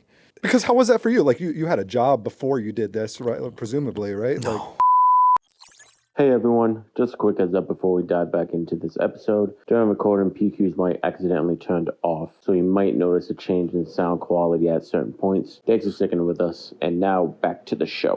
what'd you study at BC, by the way? Finance. Oh, you're a finance guy. Yeah, well, I was good at like arithmetic in grade school, and I was like, well, I'm good at math, and so clearly I'm going to be in finance. And they were like, oh, you're going to make a lot of money in finance. And I figured I was good at sales and marketing, and I thought I was good at math, but I went to Bowdoin College for a year before Boston College. And at Bowdoin, they don't teach you like practical sort of like accounting. They teach you economics. They teach you how to like think about like the mechanisms that run the systems that accountants keep track of. Right. Like they're teaching you how to think at like a different level, whereas Boston College is going like, nah, I'm gonna teach you how to make that paper, dog. Mm-hmm. And so I missed freshman year. I didn't learn how to do Excel. And so now I'm halfway through sophomore year at BC, a finance major. I don't know how to use Excel. Mm-hmm. Every class in finance business school is Excel. That's all they do, right? It's all they do. And so I'm like barely treading water. And all the other classes I'm getting A's in because like I kind of like them and whatever. I don't know. It's not that I'm that smart. It's just like if I enjoy something and you need me to write a paper on it, college isn't that hard. Like the history, I was taking like screenwriting and history and philosophy and like all those liberal arts things I was doing well in. But I don't know, man. I guess I grew up an athlete and just like in Massachusetts thinking like, you don't study that stuff that's soft. You know what I mean? Yeah, right. You study finance and you play sports or whatever. And so to get good grades in that, I was like almost failing finance. I would like have, by the time I was like a senior, I had to find the autistic kid in each class. And I would be like, you do the math, I'll do the presentation. Yeah, and right. He was like, I don't want to talk. Great. And we were like best friends. Uh-huh. And so that's how we would rock and that's how I got by. And then I was like, yo, I don't want to do this. I was like I played 2 sports at BC, so you kind of can write your own ticket in Boston with, the athletic network. And I was just like, I do not want to do this. So I hightailed it. I moved to Los Angeles. I worked at a Christmas tree shop, and then I was door-to-door salesman, selling coupons for a pyramid scheme. And then that led to me selling UPS shipping for like a shipping company. And then I weaseled my way into an interview at a talent agency, and I wouldn't leave the guy's office until he hired me. And then I worked at that talent agency for a year, and I realized that at that talent agency, I wanted to be a writer, and I realized that the scripts didn't mean shit in Hollywood. Like the script was the script was the first thing, but it didn't matter until you had money and actors and talent. You had to piece the whole thing together, and then by the end, they rewrote the script anyway. Right. So I was like, yo, I don't want to do that. And so I was like, I need to just go make a movie. And so I made a Guido movie. I made a movie called Guido when I was 24. Went back to LA, got a job as an assistant. That was the last job I had at a commercial company where I was like doing behind the scenes for big commercials and writing the treatments. Like the big directors, the guy would be directing like Sopranos and Mad Men. Yeah. But to make a lot of extra money, he'd just shoot a commercial on a weekend. But he wouldn't pay attention. I would write the whole treatment for the commercial. Yep. He'd get the bid based on what I wrote, and then he'd go direct. He'd be like, thank you. Now it's mostly his words because I'm using his old treatments. Do you know what I mean? Right. But like that was a cool job. I got to see the inside of it. I thought that was my path. I thought I was going to become a director I just started shooting the Mike Stead videos. Do you know who Mike Stead is? I do know. Yeah, so I shot his first music video. That was that was what I was doing while I was like making these movies, like literally before Mike Stead was Mike Stead. Yeah. And so then I was working at that agency, making the behind the scenes for like car commercials and shit, and then I made Massholes. And so Massholes was like shit Boston guys say, and it like went viral, and then we turned it into the series, and I sold the series to this company called Electus while I was 25, and I still had that job at the commercial company, which I was just trying to work at the commercial company until they let me be a director of commercials because that was the way to make a living. Yep. But now I'm 25, I sell a show. We do 10 episodes online, we sell it to TBS. TBS doesn't go forward with it, whatever. We go 10 more episodes online, we sell it to MTV. MTV is about to greenlight it for this whole big deal, and then that falls through too. So now I'm 26, 27. Yep. I'm like this show creator, like that had 2 deals at TBS and MTV. Like I invented the show out of nothing. I was a writer, director, actor, editor, the whole thing. I'm like repped at William Morris. I have like top agents. I'm going to Barack Obama's second election victory party at the president of NBC's house with like the executive producer of Game of Thrones before Game of Thrones. Like I'm being introduced to him like I'm special. And I'm like, yeah, what do you got going on? He's like, well, we got this show that's based on these books. And I'm like, what's it called? It's like, it's about dragons. And I'm like, Jesus Christ, like that's the world that I was in when I was 26. Yeah. Wow. And then the show fell through as it does. And I mean, there's a lot of reasons for that. I don't need to go down that rabbit hole. Show falls through like it does. I go on tour with Mike. We do a documentary. I come off that tour. I've written a script, High Low 40. I make that movie. That takes forever to edit. In between that, based on the documentary we did with Mike and that show Touring is Boring, he did with John Kilmer, the Esquire Network, which is also owned by NBC, which is why the people I worked with before, they pick up the Mike Stud Show as an 8-part docuseries. So we go on tour for 40 days. We do a docuseries. This is Mike Stud. Yep. And so then I had that show, and then I came back and finished my movie. So now I'm at this point, I finished the movie. The movie wins a bunch of awards, not big festivals, but medium festivals. I made a TV show that sold to 2 networks by myself. I mean, I had awesome friends and team and all that stuff. And then this white kid from Cranston has become a famous rapper because because he's exceptional. But like I shot all his videos, you know what I mean? Like, yep. And shout out John Kilmer who shot like actually all his videos, but like, both of us. And so I had these 3 huge wins in LA, and I was like, oh, well, I'm going to write my own ticket. And like for 2 years, it couldn't work. And you find out that in LA, like they want a certain type to win out there. Mm-hmm. And they want people who are going to play the game and play along and all the shit that you see right now with Diddy and all that sort of stuff. Oh, yeah. Not that I was ever like sort of like, like approached in that way, but in the sense of like they can tell the people who are going to compromise and make a deal and who are not headstrong. Every time I was at the 1 yard line, like so you look at this, you go Massholes, you sold 2 networks, it didn't work out. Yep. Your movie, you won a bunch of festivals I've never heard of. That TV show, 1 season, Mike's Famous, never went anywhere. Every time we were on the precipice of it going to the next level, something would happen where they'd want me to lie about something, they'd want me to fire somebody, they'd want us to do something sketchy for no reason. And they would say, how bad do you want to make it? And I would always say, not that bad. And I didn't think I was like making some big integrity play. I was just sort of like, it's kind of like, fuck you. Right. I didn't really even like think of it. Like, oh, this is the evil underbelly of Hollywood. If I don't do this, then now I'm going to, but when I look back on it, I wonder, I don't know, because any business, it's so easy. The whole world's full of these victims. Oh, it's this person keep me down, it's that person. It's easy to blame things. A lot of times, shit just don't work out. Yeah. God is sending you in a different direction. God is sending you back to Rhode Island to shoot plumbing videos. And you fucking killed it. And so now it's going well, dude. It's like I got 15 people. We got this amazing thing going on. Everyone's excited about it. I got cool dudes asking me to do a friggin' podcast. The company's growing. Everyone's interested in it. And in 10 years, if this is 50 people or 100 people, whatever it is, if I want to make movies or I want to make TV or I want to make Snapchat shows, because that's probably what it'll be at that time. Because like God knows what the attention span is going to be. Yeah, true. I can do whatever I want. But like God sort of put me on this path to humble me in a lot of ways, because at 26 you couldn't tell me shit. Yeah. Mm-hmm. And to teach me the things I needed to learn. Because like, listen, you want to run anything that's important. Like, it's not just you being a headstrong, like, visionary. Yeah. No, man, you gotta be a leader. You gotta like know how to make people believe and pull in a direction that like they don't get along, but they get along for you. And if you're the one causing the trouble, how are you ever gonna make other people who are impressive and substantial get along if they don't buy into what you're selling? Yeah. And so that's what this has taught me. I'm ideal. Like, think about your bosses. Like, they're so impressive and they have such they're so grounded. Yeah. And they have such vision. And I have 30 of those who I work with now. Granted, most of them are not up to that level. Yeah. But what if I have 50, 100 of those? And so now I have the influence of all those people. Yep. And so you just welcome as many collaborators into the space as you can. My staff is unbelievable. That's the other thing you learn. It's just like, you're not that cool. Like your staff, if you can figure out a way to make other people succeed and like support them. Yeah.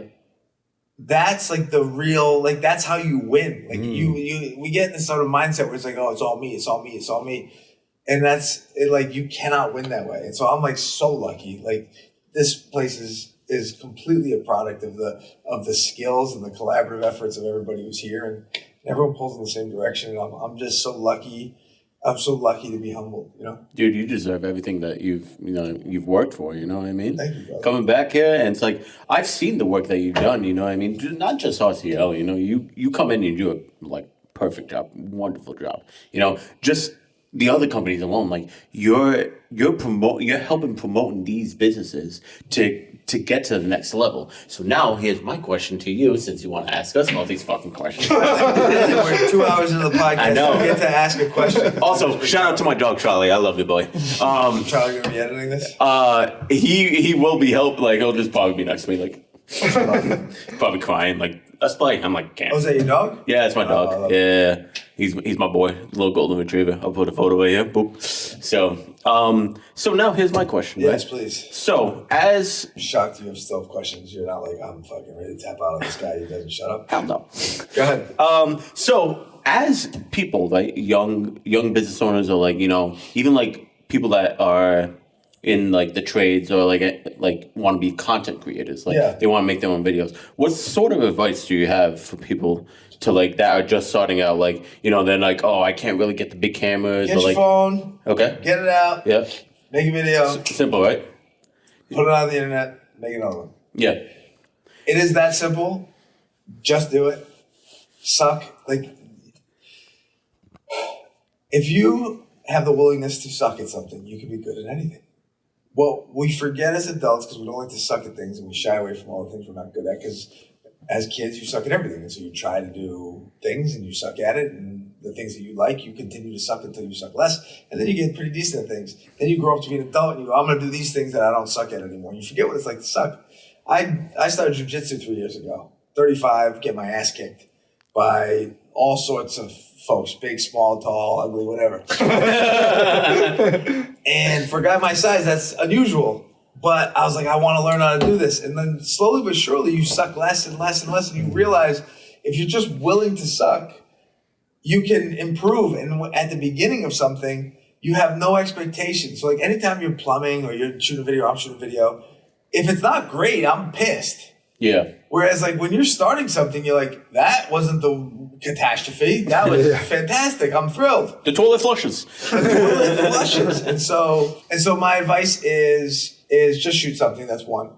Two, it's like think of something that's gonna make you happy. Like what I always liked to do was try to shoot something that to me looked like it was almost as good as the real thing. Like I would be like, how close can I get it? Like I remember the movie The Wrestler came out. Remember the Wrestler with Mickey Rourke? Mickey Rourke, yep. They shot that on 16 millimeter film. And so it was sort of like grainy, and it was like natural lighting, and it was just sort of like, it was just grainy. And they had just come out with the DSLRs. And so you could shoot on a 5D or a 7D, and you would punch the contrast, and you could kind of make it look like that. And I was just like, yo, the trailer for The Wrestler is sick. And they shot this other movie, Blue Valentine, and this movie like crazy. And I was like, can I shoot a trailer that kind of looks like it's maybe on the level of these things? And go on YouTube and go like, how do I make my iPhone look like a movie? Okay, well, first thing you do is you go on your iPhone. I'll give you the steps. You go on your iPhone, you can put it on the camera. When you're on the camera, don't go to video, go to cinematic. We all know that cinematic makes the thing that's in focus, and the rest of it blurry. That's what a prime lens does on a cinema camera.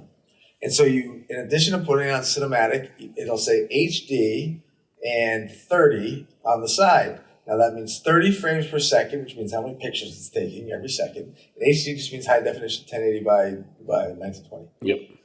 Switch it to 4K, Yep. and then switch it to 24 frames. 24 frames is the frame rate of film cameras. And so it's not going to be as sharp. When you watch like the NFL on TV or you watch reality TV, they shoot that in 60 frames. The NFL, they shoot like 120 frames. Yep. That's why you get the super slow-mo. Film, when it was like camera lens, you had just film. It was just taking pictures. So it's 24 frames per second. So that's what our eyes used to see in film at. Yeah. So you do 4K, 24 frames per second in cinema mode.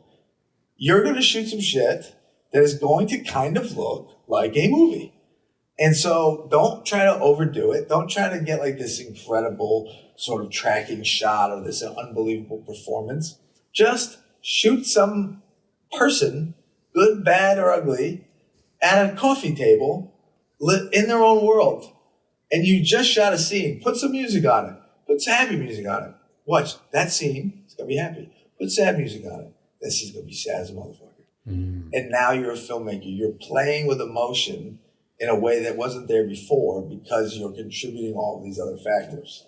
And so it's very simple. Yeah. And then you go, okay, well, that was a success. What if I could make it seem like she was waiting for somebody? And so now she's at the table and there's a guy who's waiting for his coffee. I'm just going to cut between her and him, her and him. Suddenly there's a tension building. And they don't have anything to do with each other. Yeah. And so just the first step is to try to find something, like have a perspective, find a frame. Ooh, that's a good shot. Like, okay, we're shooting this space, we're shooting this tree in this river. All right, I'm staring right at it. Sorry. All right, I'm staring right at it. Is this interesting? It's all right.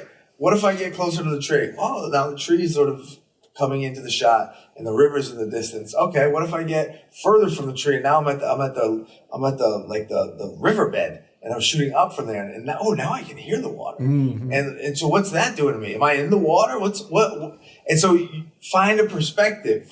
Just pick a shot. That's what being a director is. It's making decisions. Yeah. And so and guess what? When you do that, you're gonna know whether or not you like it. You're either gonna go, I can't stop doing this. Yep. Watch what I can do. Or you're gonna go, boring, boring.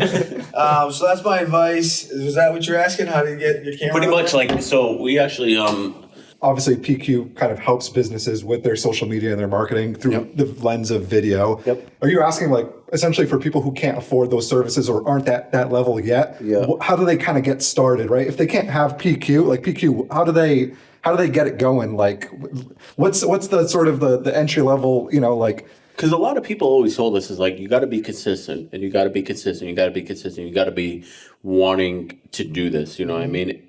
Just put out videos. You know what I mean? It doesn't matter what you're doing. Just put out videos. Put out videos of what you love doing. You know what I mean? That's not quite helpful though. I mean, it's correct, but it's not quite helpful because it's not instructive. Yeah. So it's what can be helpful then? What sort of advice can be helpful for that? And even if I just layer in one more piece beyond that, you asked about my job at LaSalle and sort of how do I measure sort of the effectiveness of what I'm doing, right? At some level, tradespeople, especially someone starting off their plumbing business, they have one guy, maybe two, they're trying to grow it. They don't have a lot of resources to kind of, excuse my language, but fuck around. They need to kind of do something for them. So kind of getting too into the trenches of maybe Photoshop or Adobe Premiere might be too much for them. Yeah. What's the sort of just to get it going? What's the advice or how do they kind of get the thing moving at a basic level? It's a good question. There's a simple answer and there's a less simple answer. The best answer is what they said. It's what interests you? Gary Vee always talks about people want to seem like experts on the internet. Yeah. But people don't want experts. People want enthusiasts. Yeah. So enthusiasm tracks. If you've ever shot with me, I don't think I've shot with you. Have I shot with you?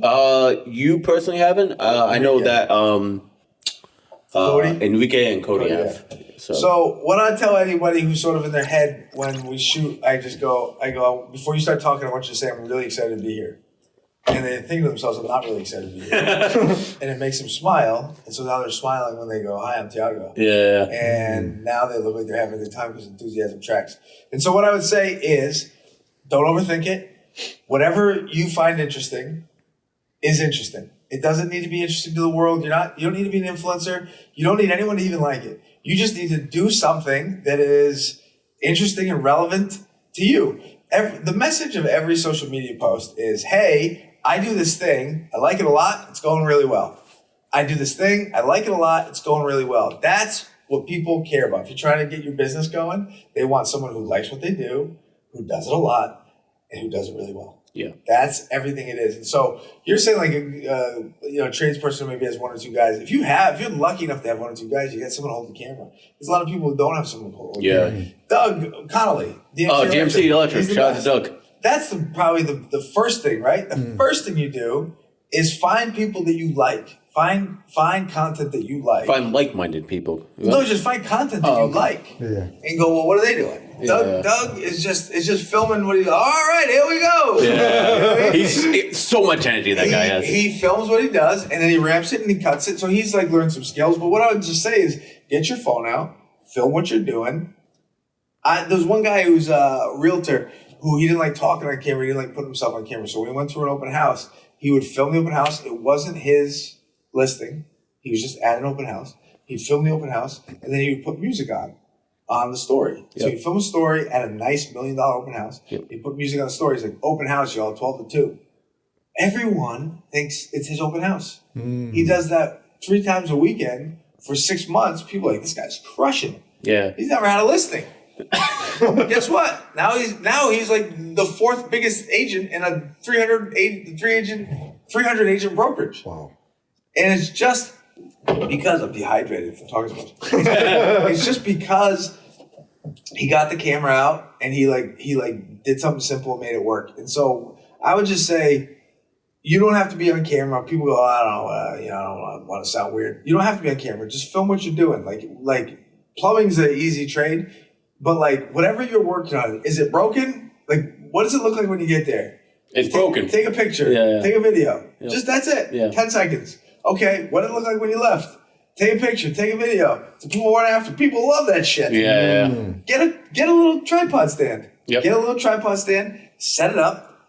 There's an app, or you probably put it on there. You can do a time lapse. Yep. Just let it run while you fix it. Put music on it. You're gonna figure out your little habits that you like. People are gonna like certain things. Take just a picture of something. Yeah. Take a picture of it and post the picture. Put a caption on it. Look at this thing. Just do things, and you're gonna feel silly. You know what? One of the biggest deterrents for our clients is we were having some clients that were not posting their stuff, and I was like, "What are you doing? Like, your stuff is incredible." They felt like what they were doing was bragging. They felt like nobody's gonna care about this. I have paid someone a lot of money to make me look good and interesting, and it turned out really well. And who am I to have this thing? And so, and I was just like, that's stupid. Honestly, I'm like, my superpower, if I have one, is sort of like making people feel comfortable on camera, just getting them going. Yeah. And what I realized, because I used to be on camera all the time. So like, I would act like, listen, I used to do this. You do it. I know what you're going through. And I haven't been on camera forever, so now I'm starting to have to be on camera, do like little interviews and stuff. This is easy because you're just the homies, but sometimes I gotta sit in front of the camera and do like a talking head on my own. And I'm like, who am I talking to? What am I even saying? Yeah. And I'm realizing that the hard time the clients are having is real. It is sort of uncomfortable to talk to an imaginary audience. And so you don't have to start with that. You can just film and shoot anything. That said, if you have to talk on camera, it's just a repetition thing. It's just practice. You just got to do it. You do it. And then you figure out your voice and you just go from there. And the best thing that I do for the clients is I act like they're being silly. I go, just go. No, come on, talk. And once you're talking, you're going. Yeah. That's the biggest thing. I think that's a big thing I've learned so far doing this podcast is how to present myself, and then I think I found my voice. You know what I mean? Before I was very I was super humble. I'm kind of humble still, but Are you creating content? not like me on a personal level. No. Tiago, what did I tell you this week? Oh yeah, dude. Yeah, Alex, you should start shooting plumbing videos. You should, Or some sort of content. He's on the job, right? Don't come from my job, dog. I would never do that. Send me your footage. No, no, but I'm like, you're an interesting guy, right? And you have like a vision, and you try things that, dude.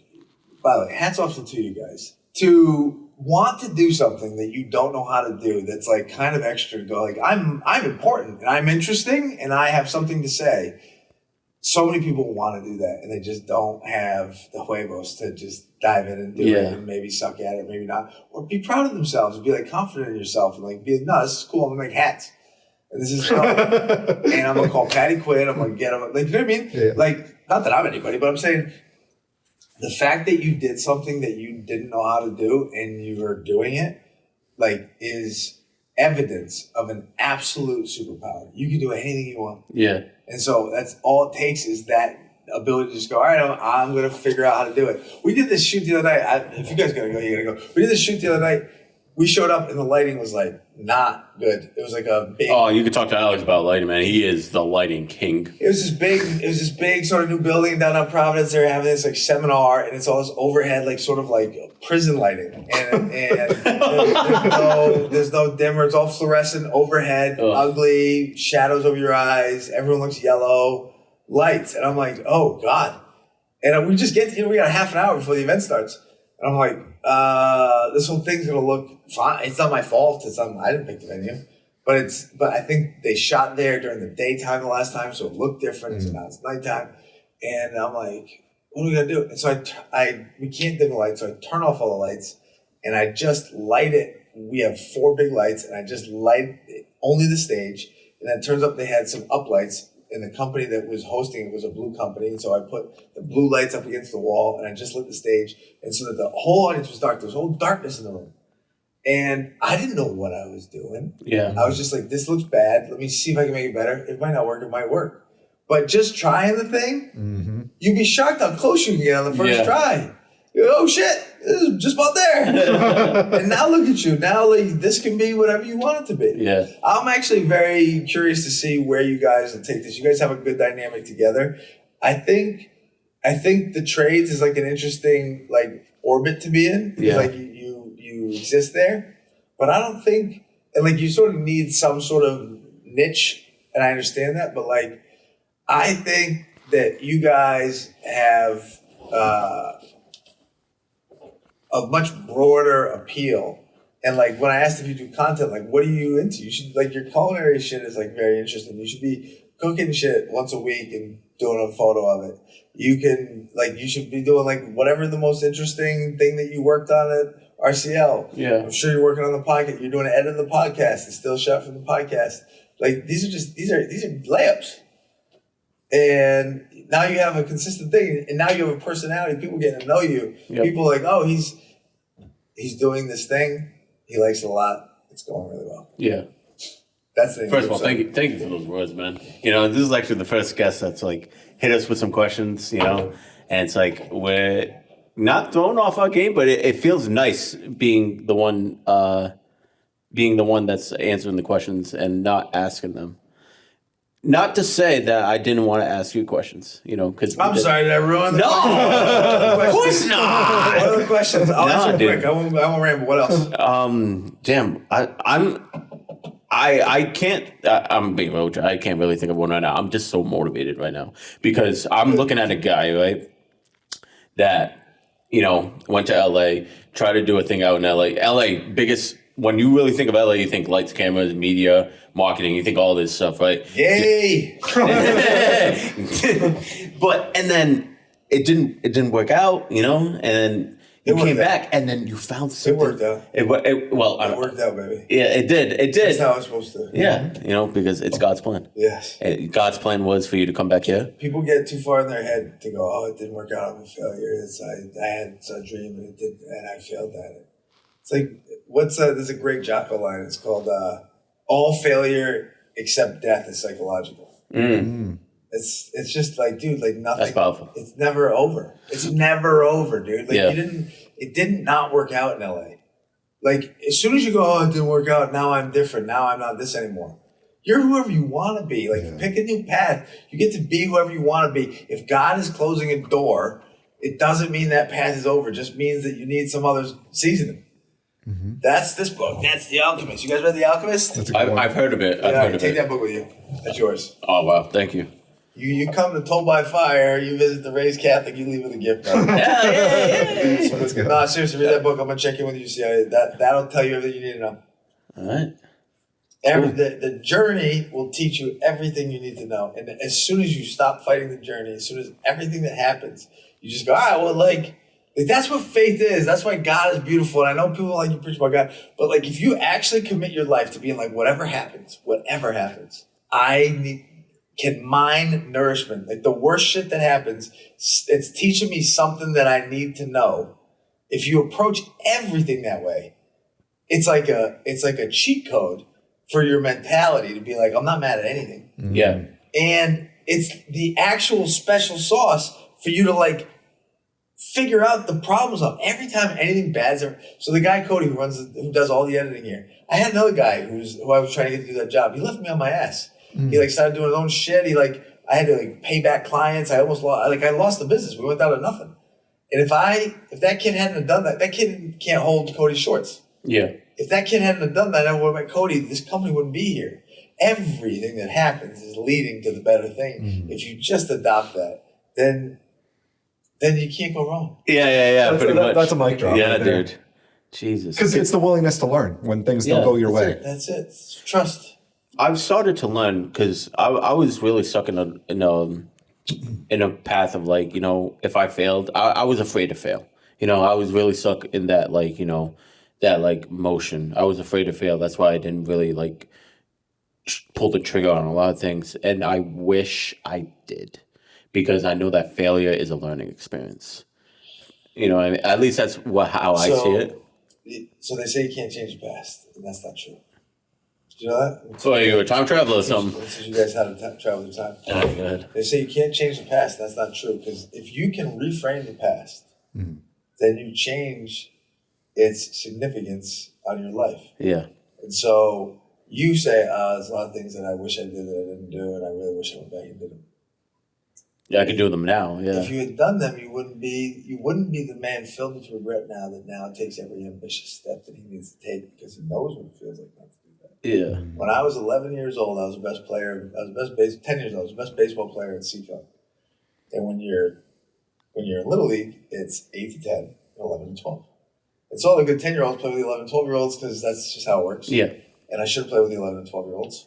But for whatever reason, I threw a fit at the sign-up. My dad usually didn't give a shit about that stuff. He would just be like, you're doing what you're told and shut up. He'd cry, ooh, cry. Sign up for Little League. And for whatever reason, he didn't do it. He always forced us to do the thing. He didn't do it. He's like, okay, I guess you want to play Little League. It was the most embarrassing thing ever. That summer I had to play with all these little kids while I was the best player. Yeah. While my brother was in Little League where all the junior high girls were there and all these people. And it was the show when you were a kid. And I was so embarrassed. And I was just like, oh, this is what it feels like to be a coward.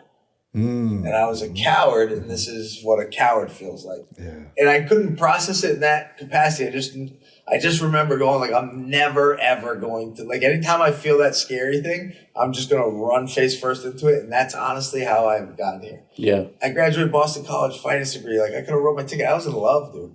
When I was in college, I was dating this girl who was like, God bless her. She's married. God bless her. All due respect. But like, we were in love. We were going to get married. I had a finance degree from Boston. Like, my ticket was written. And I was like, I was afraid to like do the thing I wanted to do. And I was like, ooh, there's that feeling. I'm going to LA. Yeah. I go to LA. I jump. I do. And you do that enough. You land on your feet. You realize this kid nothing can hurt you. So you go out to work out in LA. Come on, dog. No, it's all working out. It is all working out. I didn't mean it to work like that. No. I was making a point in the sense that a lot of people think that way. Like, you were a chef. Didn't work out. Oh, your dream. Oh, you're gonna be a chef. Dude, no, now you're a plumber. Ooh. It's like, dude. Like, you're still a chef, and you're a plumber, and you got a podcast, which you wouldn't have done. You're still a chef, and now you get to cook food. You probably got beautiful kids someday. You're going to be able to make food. You do a podcast about food. You'll be more famous and have more agency for making the food than you ever would working as a fucking line chef. And God knows what the fuck restaurant you were in. and you're gonna have a trade that gives you benefits and everything that you need. You're gonna make your own hours. You're gonna be a good dad. Like, it didn't work out, motherfucker. Sounds like it's working out. It sounds like it's working out pretty well. That's a different perspective, you know? That's all it is. Everything's perspective. Yeah. If you can figure that shit out. Dude. It's not easy. I'm not always like this. There's a lot of days where I'm just like, really in my feelings, and I'm not thrilled about a lot of things. I love the energy. You know, love the energy. What do you do on those days? How do you get yourself out of it? Because you seem like a generally like optimistic person. Like, what do you do when you're in the slumps a little bit? This is not the most practical answer, but it is what I do. I give it to God. You gotta give it to God, and in one capacity, you're like giving it to God, and so like you're going, hey man, I don't want to do this. Like, I'm offering it up to you. That's what they say. You gotta offer your suffering to God, right? Yeah. And so you go, all right, I'm giving it. Like, this sucks. I'm giving it to you. But when you do that, when you turn to God, I shouldn't say I hate to make it all religious, but like when you turn to the greater providence of the algorithm that is sort of organizing your life, and you go like, all right, I'm going to turn my face to what I believe to be the goodness of the overall path. You go like, all right, well, this feeling that I have is a response and a reflection of like of an externalization of something that I'm dealing with. It like, I can ignore this feeling and I can resent this feeling, or I can go, all right, what is this? What's going on? Why do I feel this way? Yeah. Am I not sleeping? Am I not doing the things I'm supposed to be doing? Mm. Am I let down by things? Have I put off resolving things that I need to put off? Do I need to change my perspective? Do I need to change my expectations? What do I need to do? Do I need to exercise? Do I need to be kind? Do I need to talk to my family? Like, what is this feeling doing for me? Not to me, for me. What is it doing for me? But it starts, you just go, I'm giving it to you, God, because you don't have, like, you can't be Mr. Pragmatic, positive. Oh, this feeling's happening for me, you guys. Not you can't do that at that moment. You're fucking pissed. Yeah. So you go, take this, God. I don't fucking want it. Yeah. I'm sorry, God. I get it, dude. I know. I'm upset. It's about me. It's about me. I got to do some squats. And so that's the other thing is you sort of like, if you can laugh, everyone you're gonna laugh at yourself.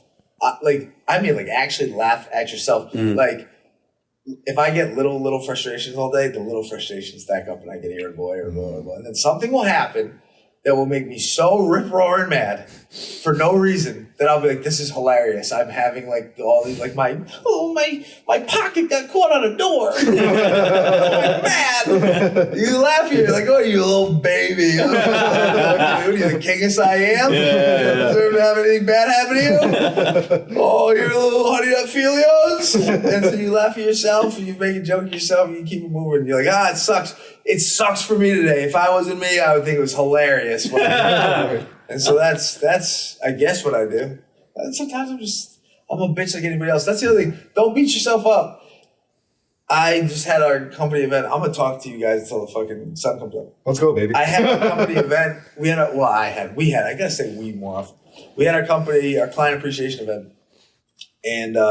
Was that what that post was on social media with the fire pit? Yeah, that's cool. So, Told by Fire. So we found a farm that did a bonfire. We invited all our clients. Yeah, they all go to fancy places for these appreciation events. I go, get your ass out to a farm. We're going to get around a fire. We're going to talk about our feelings with this thing, Ghosts and Guardians. And so part of that, I let off with the prayer. I said the Our Father. And that's a business setting. But you wouldn't believe all the clients that I talk to about God. Everyone, they feel, there's this place I won't burden someone with God. Yeah. And then all of a sudden, I started with a prayer, and we go around the circle, everyone's talking about God because now it's a safe space for that. Yeah. And we're all walking around with it, and we just sort of don't know what to do with it sometimes. We don't want to put it on other people. But what I did, I started with the Our Father, and I won't get into the full thing. Follow my podcast if you want me to. No. Plug it up. Plug it up. Not Raised Catholic, but it's not on there. Well, it might be on there yet. I don't even remember what's on there. But what I'm saying is the Our Father is a very powerful prayer. You think it's it's just sort of Christian religious thing, in the Bible. Great. Yes, certainly is. But it's got these paradoxes in there that go unnoticed. It's the reason I bring this up is because we're talking about being mad at yourself. Yeah. I feel sad. Yeah. Forgive us our trespasses as we forgive those who trespass against us. I believe the Our Father is a prayer to your highest self, the version of you as the Father sees you. Yeah. And so it's our Father who art in heaven. So our sort of like origin place, our perfect origin, which is Father, ourselves in perfection, who art in heaven, who exists in heaven, which is a realm that we cannot conceive, but it is perfection. So our perfect version of ourselves that exists in a realm that is perfection that we can only conceive. Hallowed be your name. Holy be your name. When you're naming things in the Bible, it means you're acknowledging them as distinct and separate. You're able to go, that thing. That's what a name is. That thing. And so, holy be your name. The idea is for you to be able to go, God is a thing, that thing. Like, holy is the fact that we can even acknowledge that you're a thing. So, our Father, our best self that exists in a realm that we can only imagine, holy, blessed be the fact that we know you exist. Thy kingdom come, thy will be done on earth as it is in heaven. The kingdom, which is like the heavenly realm, which is perfection, come, thy will be done on earth as it is in heaven. So, earth is your flawed human vessel. The will of the Father be done in your human vessel, your ideal, what you wish you did every day, be done on earth as it is in your ideal. So the thing that you want to go to the gym, you want to eat right, you want to do that thing, thy kingdom come, thy will be done in your body as it is in your mind. Give us this day our daily bread. Not give us this day and our daily bread. Please let me live today and give me some food, please. No.